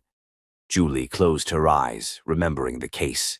15 families whose children had developed cancer from contaminated groundwater. The victory had been one of the most satisfying of her career, but apparently it had also painted a target on her back. The next 48 hours passed in a blur of desperate phone calls and failed negotiations. Julie contacted every investor, every bank, every potential source of funding she could think of. The answer was always the same. No one was willing to risk going up against Carlyle Merchant.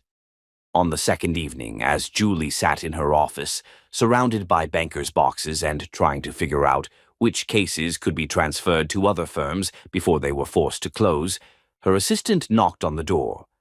"Ms. Southam, there's someone here to see you from Richmond Capital Management." Julie looked up, confused. She had never heard of Richmond Capital Management. Did they say what this is about? "Something about a financial arrangement regarding your current situation." Hope flickered in Julie's chest. Maybe someone was willing to help after all. The man who entered her office was impeccably dressed in an expensive suit, carrying a leather briefcase that probably cost more than most people made in a month. "Ms. Southam, I'm David Mitchell from Richmond Capital Management. I understand you're facing a financial difficulty with your practice." "That's correct," Julie said cautiously, "though I'm not sure how that concerns your company." "We've been authorized to offer you a solution. Richmond Capital is prepared to provide the $3 million you need to satisfy your debt obligations, plus an additional $2 million in operating capital to ensure your practice's continued success." Julie stared at him. "I don't understand. Why would your company want to invest in a small legal aid practice?" "Let's just say we believe in the work you're doing and want to see it continue."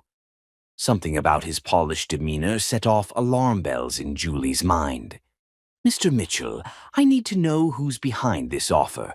Who owns Richmond Capital Management?" Mitchell's smile never wavered. "I'm afraid our client prefers to remain anonymous, but I can assure you that this is a legitimate business offer with very reasonable terms." "What terms?" 5% interest over 10 years, with the option to convert the debt to equity if you choose. Essentially, we're offering to save your practice with minimal strings attached. It was too good to be true. Julie knew that, felt it in her bones, but she was drowning and someone was throwing her a life preserver. "I need time to think about this." "I'm afraid time is something you don't have," Mitchell replied. "The offer expires at midnight tonight.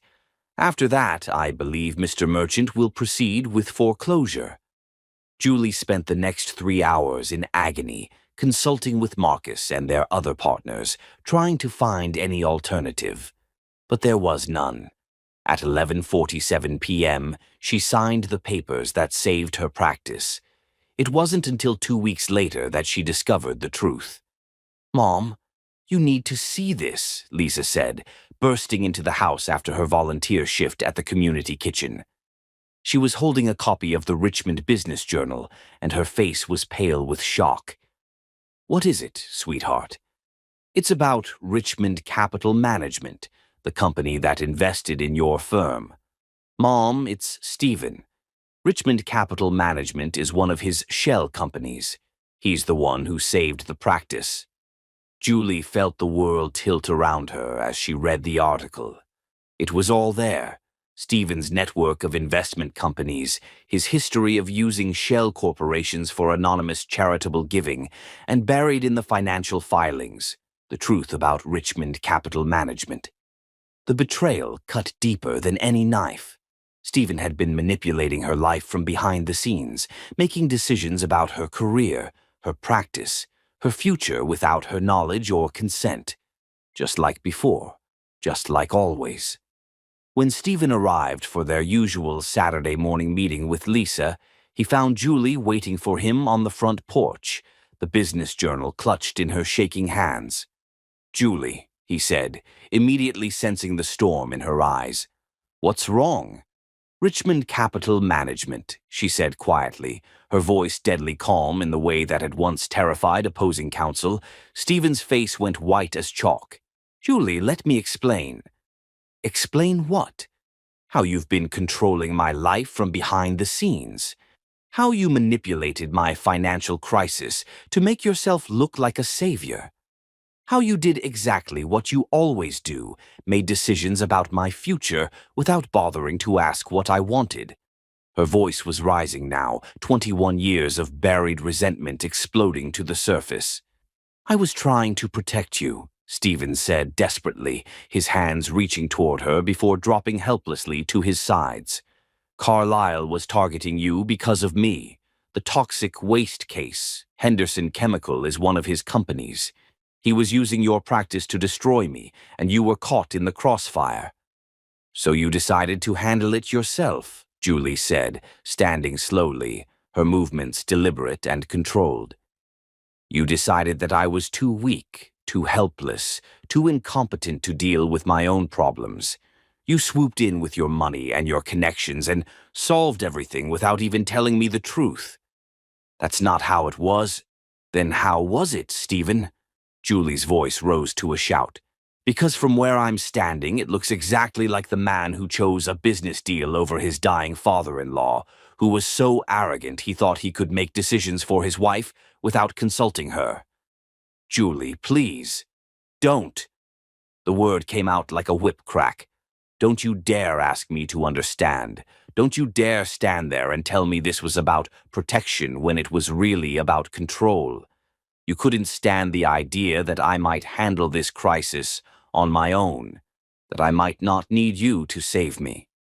Stephen stepped toward her, his face desperate. "Julie, I love you. Everything I did was because I love you and Lise. I couldn't stand by and watch Carlyle destroy what you've built." "You love me?" Julie laughed bitterly. "Stephen, if you loved me, you would have trusted me with the truth. You would have told me what was happening and let me decide how to handle it. Instead, you went behind my back and manipulated the situation to make yourself feel better about the past. That's not. It's exactly what you did 24 years ago," Julie continued, tears streaming down her face. "You made a decision about what was best for our future without consulting the person who was supposed to be your partner. You prioritized your judgment over my autonomy, and now you've done it again." Lisa appeared in the doorway, drawn by the shouting. Her face was pale with shock and growing understanding. "What's going on? Mom, why are you crying? What did Dad do?" Julie turned to their daughter, her heart breaking all over again as she saw the confusion and dawning hurt in those eyes that looked so much like Stephen's. "Lise, sweetheart, your father and I need to have a serious conversation. Could you please go inside?" "No," Lisa said firmly, stepping onto the porch with the stubborn determination she had inherited from both parents. "I can hear you yelling from my room. Whatever this is about, it affects me too. What did Dad do?" Stephen looked at his daughter's face, so trusting, so full of love for the father she had only just found, and felt his heart shatter into pieces. "Your father saved my law practice by lying to me about it," Julie said quietly, her voice breaking on every word. "He used his money and influence to solve a problem I didn't even know he had created, and he never told me the truth. He made decisions about my career, my future, my life without my knowledge or consent. Lisa looked between her parents, confusion and betrayal warring in her expression. Dad, is that true? It's more complicated than that, Stephen said weakly, hating how pathetic he sounded. No, it's not, Julie replied with devastating finality. It's exactly that simple. Your father made a decision about my life without my consent, just like he always does. Just like he did when he chose his business over our marriage. Mom, maybe he was just trying to help. Liese, I know you want to believe the best of him, Julie said gently. But this is who your father is. He's a man who thinks he knows what's best for everyone and acts accordingly, regardless of what the people he claims to love actually want. Stephen felt everything he had built over the past 4 months crumbling around him. Julie, please, don't do this. Don't let one mistake destroy what we've found together. One mistake, Julie's voice broke completely. Stephen, this isn't one mistake. This is a pattern. This is who you are, and I won't let you hurt me like this again. What are you saying? Stephen whispered. I'm saying that I need you to leave. I need you to stay away from me, stay away from this house, and let me figure out how to rebuild the walls you've torn down. Julie, no. Go, Stephen. Please, just go. Stephen looked at Lisa, who was crying now, confused and heartbroken. Lisa, sweetheart. I don't understand, Lisa sobbed. I thought we were finally going to be a family. I thought... She ran into the house, slamming the door behind her. Stephen stood on the porch where 4 months ago he had first held his daughter, where he had dared to hope that love could overcome the mistakes of the past. Now he was losing them again, and this time he couldn't blame youth or ignorance or misplaced priorities. This time, he had no one to blame but himself. Julie, he said one last time. But she had already gone inside, leaving him alone with the echoes of dreams that had turned to ash in his hands. Chapter 8. Love's Greatest Sacrifice. The truest measure of love is not in the pursuit, but in the release. Not in the desperate grasping to hold on to what we treasure, but in the courage to let it go when our very presence becomes the source of its pain. Stephen sat in his downtown office at 2 in the morning, surrounded by the monuments of his success and drowning in the ashes of his failure. The city sprawled below him through floor-to-ceiling windows, twinkling with the dreams of 800,000 people. But all he could see was the devastation in Julie's eyes when she had ordered him to leave. Again.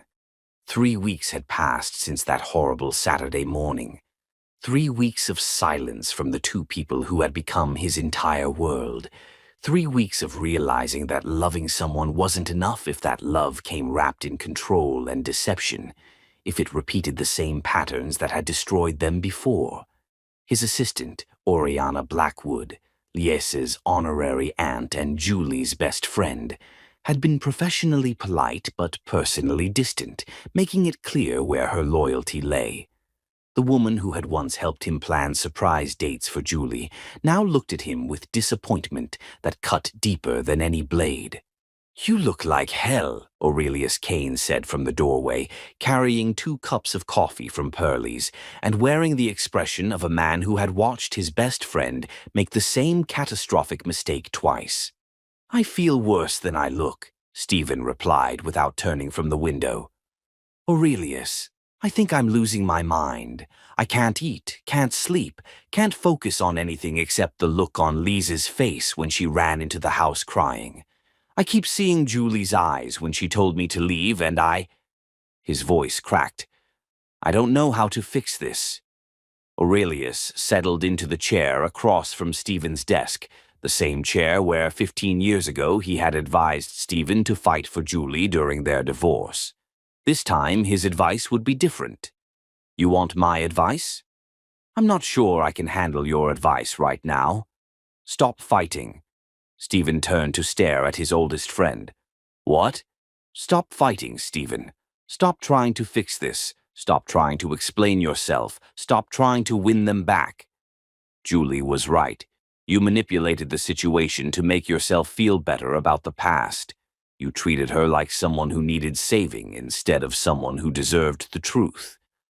I was trying to protect her from Carlyle. No, you weren't, Aurelius said firmly. You were trying to be the hero in a story where she never asked to be rescued. Stephen, you've spent 4 months learning how to be a father and remembering how to be a lover, but you never learned how to be a partner.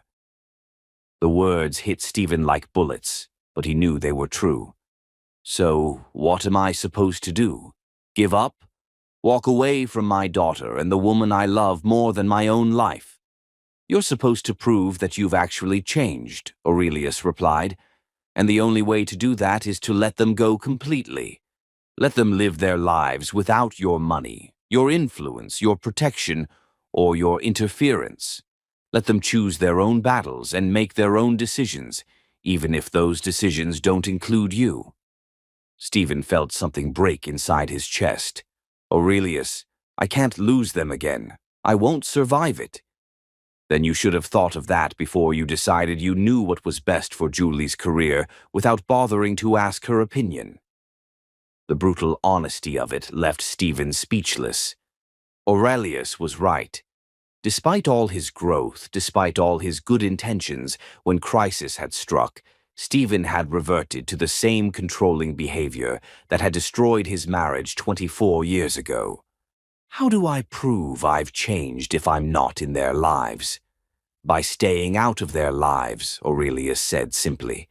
By letting them see that you can choose their happiness over your own comfort. By giving them the space to realize that they miss you because they want you, not because they need you. Over the following days, Stephen began the most difficult campaign of his life, the complete withdrawal from everything that connected him to Julie and Lise. He stopped driving through their neighborhood, stopped asking Oriana for updates on their lives, stopped attending community events where he might accidentally encounter them. It was the hardest thing he had ever done. When the attack on his company began in earnest, Stephen almost didn't recognize it for what it was. He was so lost in grief that the subtle signs of corporate warfare barely registered. It started with negative articles in business journals, questioning his company's overseas labor practices and environmental commitments. Then came the whispered rumors at industry conferences about ethical violations and financial irregularities. By the time Stephen realized that Carlyle Merchant was systematically destroying his reputation, the damage was already extensive. He's been planning this for months, Stephen's head of security, Marcus Reeves, reported during an emergency meeting. The attacks on Julie's law firm were just the opening move. Merchant wanted to draw you out, make you reveal your connection to her, and then use that as leverage. Leverage for what? Stephen asked, though he was beginning to understand. To destroy your company and your personal reputation simultaneously. He's spreading rumors that you used illegal methods to acquire inside information about his business ventures, that you've been manipulating legal cases through your connection with Julie's firm, that your charitable giving is actually money laundering. Stephen stared at the folders full of evidence Marcus had compiled. Fabricated documents, falsified witness statements, a web of lies so complex and professionally crafted that it would take months to untangle. How much of this can we prove is false? Stephen asked. All of it, eventually, but Merchant knows that in the court of public opinion, the accusation is often more powerful than the exoneration. By the time we clear your name, your company's reputation will be destroyed, your clients will have fled, and your personal life will be in ruins. And Julie and Lisa? Marcus's expression grew grim. He's already started planting stories about them too.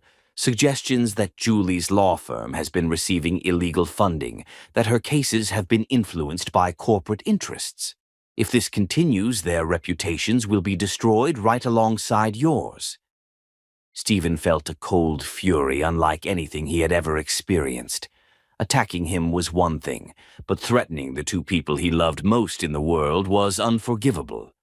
"What are our options?" he asked. "We can fight back," Marcus replied.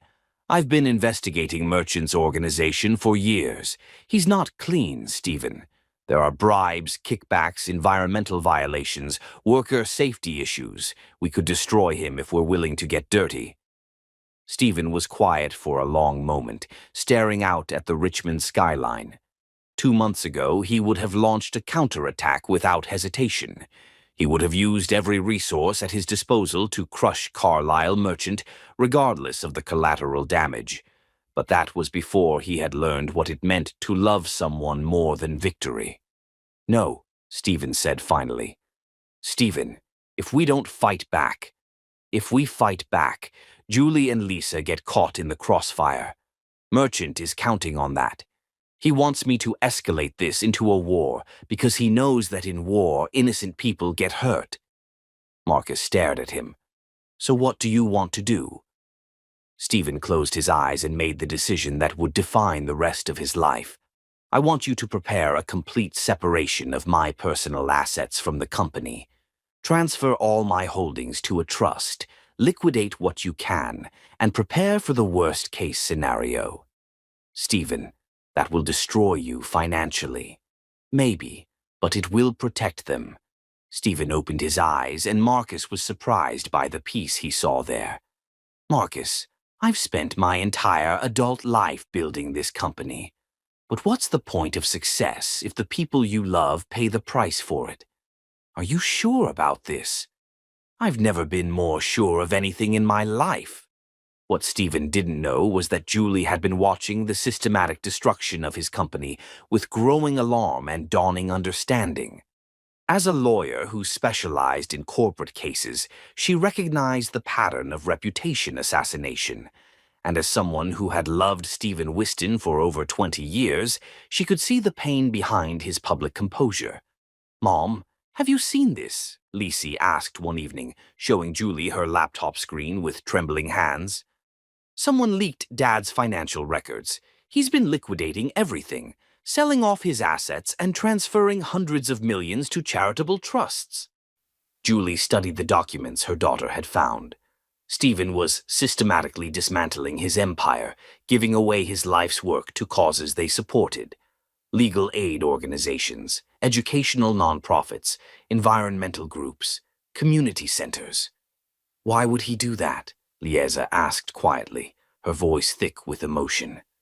Julie stared at the screen, understanding crashing over her like a wave. "Because he's protecting us." "What do you mean?" "Liesa, your father is being destroyed by Carlisle Merchant because of his connection to us.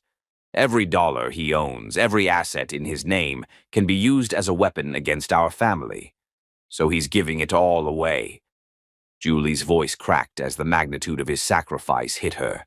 "He's choosing us over everything he's built." "But that means he's choosing us over everything he's built. He's sacrificing his company, his wealth, his life's work to keep us safe." Julie felt something shift inside her chest, a crack in the walls she had rebuilt around her heart. The man who had once chosen a business deal over her father's funeral was now choosing her and their daughter over his entire empire. "Mom," Lisa said softly, "I think we made a mistake." Julie closed her eyes, feeling the weight of 3 weeks of anger and hurt settling into something else, regret, understanding, and the first stirrings of hope. "I think you might be right, sweetheart." For the first time in 24 years, Stephen Whiston was choosing love over ambition. And for the first time in 3 weeks, Julie Southam was remembering why she had fallen in love with him in the first place. Chapter 9. United we stand, divided we fall.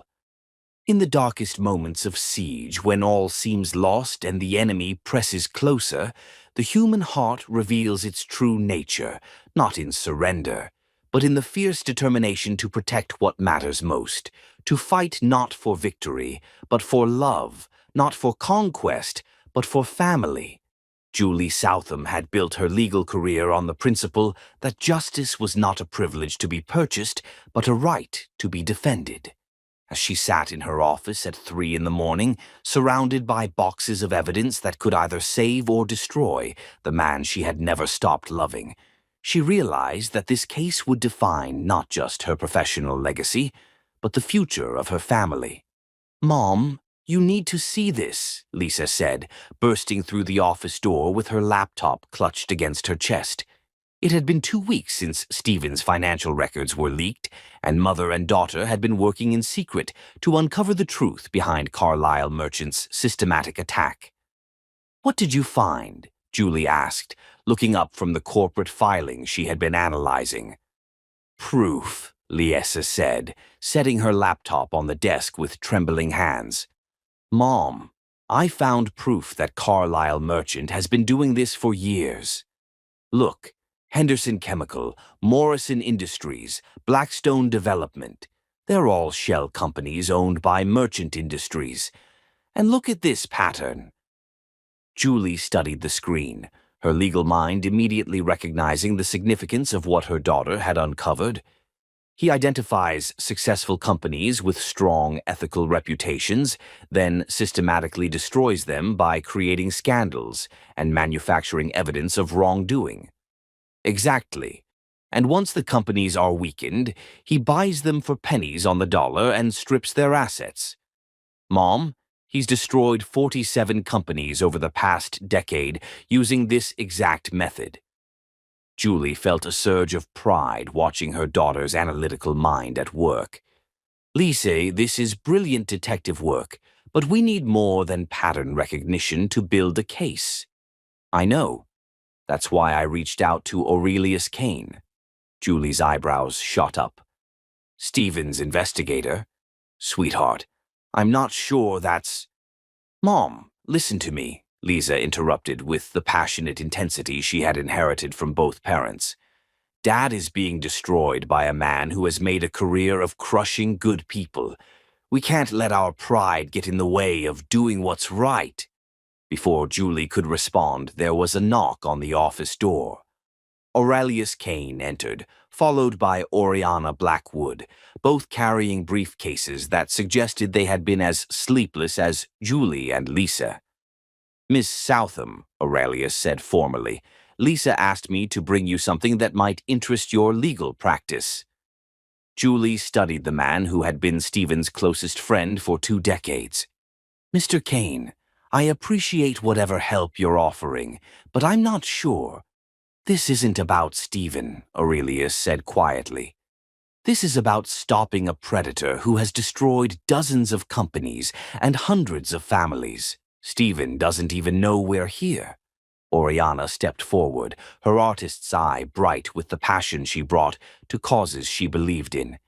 "Jules, Carlyle Merchant tried to destroy your law practice as collateral damage in his war against Stephen.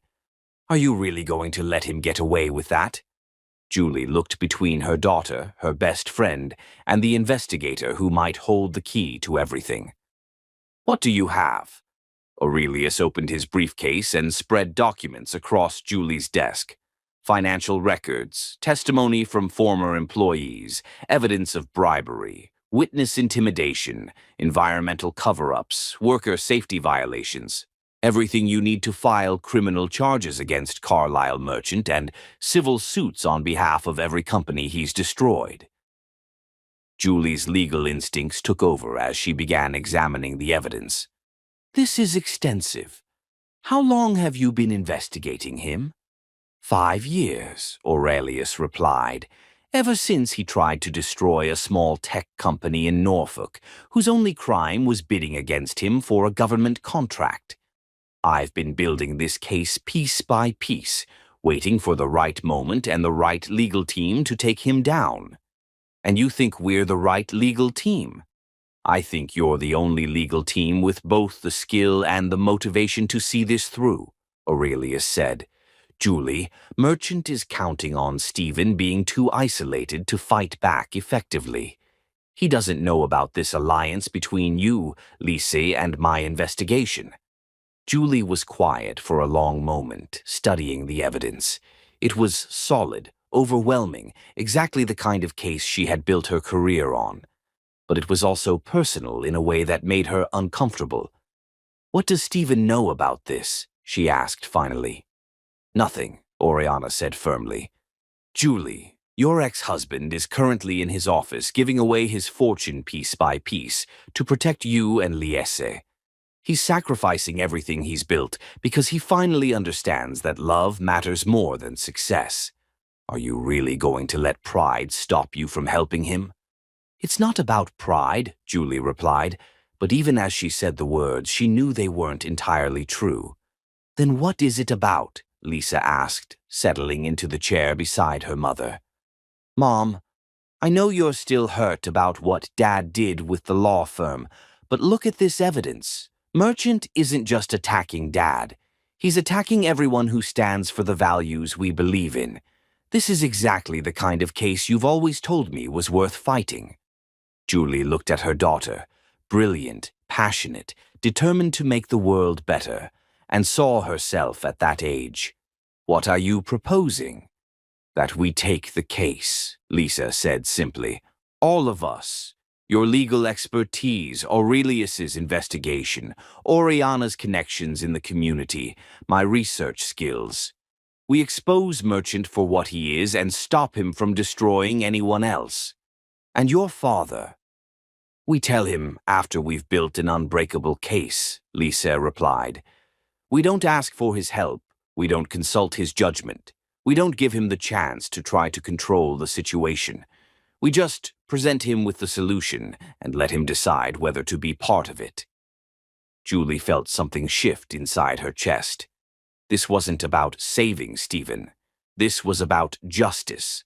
This was about using her skills to stop a predator who had made a career of destroying good people. This was about the kind of law she had always wanted to practice. "All right," she said finally. "Let's take down Carlisle Merchant." The next month was the most intense period of Julie's legal career.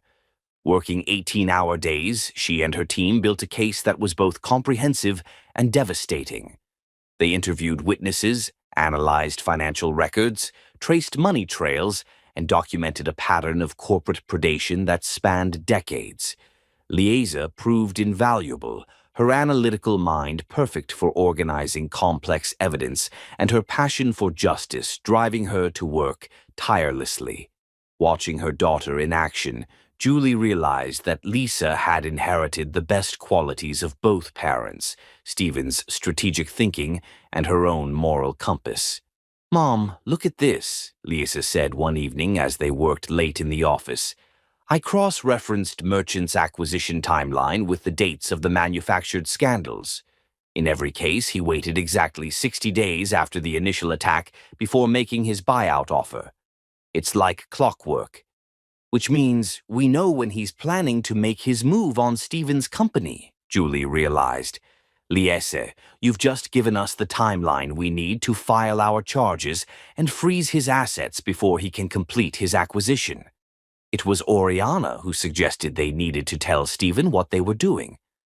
"Jules, he's been falling apart for 6 weeks," she said during one of their late-night strategy sessions. "I see him at board meetings, and he looks like a ghost. He needs to know that people are fighting for him." "We're not fighting for him," Julie insisted. "We're fighting for justice." "Same thing," Oriana replied with a knowing smile. The confrontation happened on a Thursday evening in Stephen's office. Julie had called his assistant and requested a meeting, the first communication between them since that devastating Saturday morning 7 weeks earlier. Stephen looked terrible. He had lost weight, his usually perfect appearance was disheveled, and there were dark circles under his eyes that spoke of sleepless nights and devastating grief. "Julie," he said quietly, rising from behind his desk, "I thought you never wanted to see me again." "We need to talk," Julie replied, her professional demeanor firmly in place, "about Carlisle Merchant and what he's been doing to your company." Stephen's expression grew wary. "Julie, I don't want you involved in this. It's too dangerous." "I'm already involved," Julie said, opening her briefcase and spreading evidence across his conference table. "Stephen, we've been investigating Merchant for the past month. We have enough evidence to file criminal charges and civil suits that will destroy him completely." Stephen stared at the documents, then at Julie. "We, Liese, Aurelius, Oriana, and I, we've been working together to build a case against Merchant for corporate fraud, witness intimidation, environmental crimes, and racketeering." "You've been working with my team?" "We've been working as a team," Julie corrected. "Stephen, your daughter is brilliant. She uncovered patterns in Merchant's behavior that none of us had seen. She's been the key to cracking this case." For the first time in weeks, Stephen smiled. "She's incredible, isn't she?" "She's our daughter," Julie said softly, and Stephen's breath caught at the possessive pronoun. "And she loves you, Stephen. She's been heartbroken watching you sacrifice everything to protect us." They worked side by side for the next 6 hours, with Julie explaining the legal strategy while Stephen provided business context and insider knowledge of Merchant's operations. Despite everything that had happened between them, they fell into the same easy partnership that had once made them unstoppable. "Here," Stephen said, leaning over Julie's shoulder to point out a detail in a financial document. "This acquisition, I was at the negotiations. Merchant specifically mentioned that he planned to liquidate the company's pension fund." Julie's pulse quickened, both from Stephen's proximity and the implications of what he was telling her. "That's additional evidence of intent to defraud. Stephen, with your testimony, we can add pension fraud to the charges." "Whatever you need," Stephen said, and when Julie looked up, she realized how close they were sitting. Close enough to see the flecks of gold in his green eyes, close enough to smell the cologne that still made her heart race, close enough to remember what it felt like to be touched by hands that had once known every inch of her body. "Julie," Stephen whispered, his voice rough with emotion. "We shouldn't," Julie began, but Stephen was already cupping her face in his hands. "I love you," he said quietly. "I have loved you every day for 24 years, and I will love you every day for the rest of my life. I know I don't deserve forgiveness. I know I've hurt you in ways that might never heal, but, Julie, I love you with everything I am." "Stephen." "I chose you," he continued, his thumbs brushing away tears she didn't realize she was crying. "When Merchant threatened everything I've built, I chose you and Lisa over my company, over my fortune, over everything I used to think mattered. I finally learned what you tried to teach me 24 years ago, that love is the only success that actually means anything." Julie stared into the eyes of the man who had broken her heart and was now offering it back to her, healed and whole. "You could have fought back. You could have destroyed him. Not without risking you and Lisa getting caught in the crossfire, and I would rather lose everything I own than see either of you hurt because of me." The kiss was inevitable, 24 years of love and loss and longing compressed into a moment that tasted like forgiveness, like coming home, like every dream Julie had buried beneath years of protective anger. When they broke apart, both were crying. "I missed you," Julie whispered against his lips. "God, Stephen, I missed you so much." "I'm here," he promised. "I'm not going anywhere, Julie. Never again." They might have stayed like that forever, lost in the miracle of finding each other again, but Stephen's phone rang with an urgent tone that meant emergency. It was Aurelius, his voice tight with alarm. "Stephen, we have a problem. Merchant found out about the investigation. He's threatening to release fabricated evidence that will destroy Julie's legal career and Lisa's future unless you leave Virginia permanently by tomorrow night." Stephen looked at Julie, saw the fear in her eyes, and felt the familiar weight of impossible choices settling on his shoulders. Once again, loving them meant he might have to lose them. But this time he wouldn't face that choice alone. Chapter 10. Forever written in the stars. We share. Love's greatest victory is not in the absence of storms, but in the courage to face them, together, hand in hand, heart to heart, knowing that what is built on the foundation of true devotion can weather any tempest and emerge stronger, more beautiful, more complete than ever before. Stephen looked at the phone in his hand, then at Julie's face, and felt something fundamental shift inside his soul. For 24 years he had been running, from difficult choices, from the kind of love that demanded everything and gave everything in return. Tonight, that running ended forever. "Tell Merchant I'll meet with him," Stephen said into the phone, his voice steady and resolute. "But not alone. Julie and I will see him together, as equal partners." "Stephen, he said if you don't leave Virginia by tomorrow night—" "I heard what he said," Stephen interrupted, his eyes never leaving Julie's face. "And here's my answer. I'm not going anywhere. I'm done running from bullies. I'm done making decisions based on fear, and I'm done letting anyone threaten my family." Julie felt her heart soar as she listened to the man she loved choose to fight rather than flee.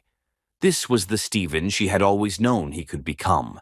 Not the scared young man who had prioritized safety over commitment, but the partner she had always deserved. "What do you need from me?" she asked when he hung up the phone. "Everything," Stephen replied, pulling her into his arms. "Your legal brilliance, your courage, your partnership. Julie, I need you to help me end this once and for all." The next 18 hours became a masterclass in coordinated warfare. Julie's legal team worked with Stephen's business connections and Aurelius's investigative network to prepare not just a defense, but a comprehensive offensive that would expose Carlyle Merchant's decades of corporate predation. Lizzie emerged as the tactical genius they had never known they needed. Her ability to synthesize complex information and see patterns that others missed proved invaluable in organizing their attack. "Dad, look at this," she said, spreading financial documents across the conference table in Julie's office. Merchant's entire operation depends on maintaining his reputation as a legitimate businessman. But if we release all this evidence simultaneously, the environmental crimes, the pension fraud, the witness intimidation, his whole empire collapses at once. "That's incredibly risky," Stephen warned. "If we miss even one piece of evidence, if there's any flaw in our case, Merchant will destroy us in retaliation." "Then we don't miss anything," Julie said firmly. "We build an airtight case that's so overwhelming, so undeniably true, that even Merchant's paid politicians and corrupted judges can't ignore it." The confrontation with Carlyle Merchant took place in the Richmond Federal Courthouse, not in some private meeting as he had demanded, but in a public forum where the entire community could witness the truth. Julie had filed a comprehensive legal brief that morning, simultaneously charging Merchant with multiple federal crimes while requesting an emergency injunction to freeze all his assets. The evidence was presented not just to the court, but to every major news outlet in Virginia. When Merchant arrived with his team of expensive lawyers, expecting to intimidate a broken businessman into exile, he found instead a united family backed by an entire community that had rallied to their defense. "Mr. Merchant," Judge Patricia Hawkins said from the bench, her voice carrying the authority of someone who had spent decades fighting for justice. "I've reviewed the evidence presented by Ms. Southam's legal team. These are serious charges with serious consequences." Merchant's lead attorney stood to object, but Judge Hawkins cut him off. "Furthermore," she continued, "I'm issuing an immediate restraining order preventing you from any contact with the Whiston or Southam families, and I'm freezing all assets of Merchant Industries pending a full federal investigation." The courtroom erupted in applause as dozens of people who had been touched by Stephen and Julie's work stood up to show their support. The community kitchen volunteers, the legal aid clients, the families they had helped, the workers whose jobs Stephen had protected. All of them were there, proving that love and service had built something stronger than money or power. Outside the courthouse, as news cameras captured the moment, Stephen took Julie's hand and spoke to the gathered crowd. 24 years ago, I made the mistake of thinking that success was measured by what you accumulate rather than by whom you serve, he said, his voice carrying clearly in the crisp December air. I lost the most important things in my life because I didn't understand that love, true love, requires partnership, trust, and the courage to choose each other every day. He turned to look at Julie, his eyes bright with tears of joy. Today, I want everyone to know that I choose love. I choose family. I choose Julie Southam and our daughter Lisa over every dollar I've ever earned, over every deal I've ever made, over everything I used to think mattered. Julie felt her heart overflow as she realized that this moment, this public declaration of love and commitment, was Stephen's way of proving that he would never again prioritize business over their relationship. "And I choose you," she said, her voice strong and clear.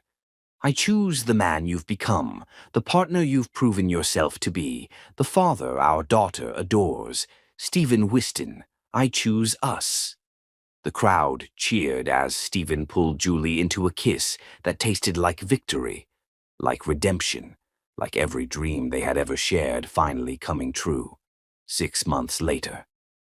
The community garden in Church Hill had been transformed into something magical for the evening. What had started as a small plot of land where neighbors grew tomatoes and collard greens had become a beautiful outdoor venue filled with native Virginia wildflowers, twinkling lights strung between dogwood trees, and the joyful voices of everyone who had watched Stephen and Julie's love story unfold through Richmond's legal and business communities. "Mom, you look absolutely radiant," Lisa said, adjusting the simple white dress that Julie had chosen for their second wedding. At 22, Lisa had blossomed into a confident young woman whose nonprofit organization, Southam Legal Aid and Community Development, was already changing lives throughout the greater Richmond area. "I feel like I'm 24 again," Julie replied, touching the pearl necklace that had been her grandmother's. Something old. Her dress was new, a simple but elegant design that made her feel beautiful. Oriana had lent her a vintage silk handkerchief, something borrowed, and the blue sapphire earrings that Stephen had given her that morning were something blue, accompanied by a note that read, "These reminded me of your eyes on our first wedding day. You're even more beautiful now." "Are you nervous?" Liesa asked. Julie considered the question, looking out at the garden where Stephen waited for her at an altar made of climbing roses and autumn flowers. He wore a simple dark suit and the smile that had first captured her heart 26 years ago. But there was something different about him now, a peace, a certainty that had been missing in their youth. "No," Julie said finally. "I'm not nervous. I'm ready. For the first time in 24 years, I'm completely ready." The ceremony was intimate but profound. Instead of the traditional wedding march, Lisi played piano, the same piece Stephen had taught her during those early days of getting to know his daughter. As Julie walked down the aisle lined with friends and neighbors, she felt like she was walking toward her destiny. "Dearly beloved," Judge Hawkins began, having agreed to officiate the ceremony, "we are gathered here today to witness something truly miraculous, the reunion of two souls who never stopped loving each other, even when pride and pain kept them apart." Stephen's vows brought tears to everyone's eyes. "Julie, 24 years ago, I promised to love you above all else, and then I shattered that promise because I didn't understand what love really meant. Today, I promise you something deeper, something true. I promise to choose you in every decision, in every moment that matters. I promise to be your partner, not your protector. I promise to trust you with my dreams and my fears, to include you in every choice that affects our family, to never again let pride or ambition come between us." Julie's response was equally powerful. "Stephen, you were my first love, my greatest heartbreak, and now my most precious miracle. I promise to trust you with my heart again, to build our future as true equals, to love not just the man you are, but the man you're still becoming. I promise to choose forgiveness over anger, hope over fear, and love over everything else that doesn't matter. When Judge Hawkins pronounced them husband and wife, their kiss was witnessed by a community that had watched them fight for each other, sacrifice for each other, and ultimately choose each other over every obstacle that had tried to tear them apart. The reception was a celebration of love, family, and community. As Stephen and Julie danced their first dance as husband and wife, again, to the same song they had danced to 26 years earlier, Liesa joined them on the dance floor, creating a moment that was perfectly imperfect, beautifully chaotic, and absolutely right. "We did it," Stephen whispered in Julie's ear as they swayed together under the stars. "We actually did it. We found our way home," Julie replied, her heart full of joy and peace and the kind of love that survives everything.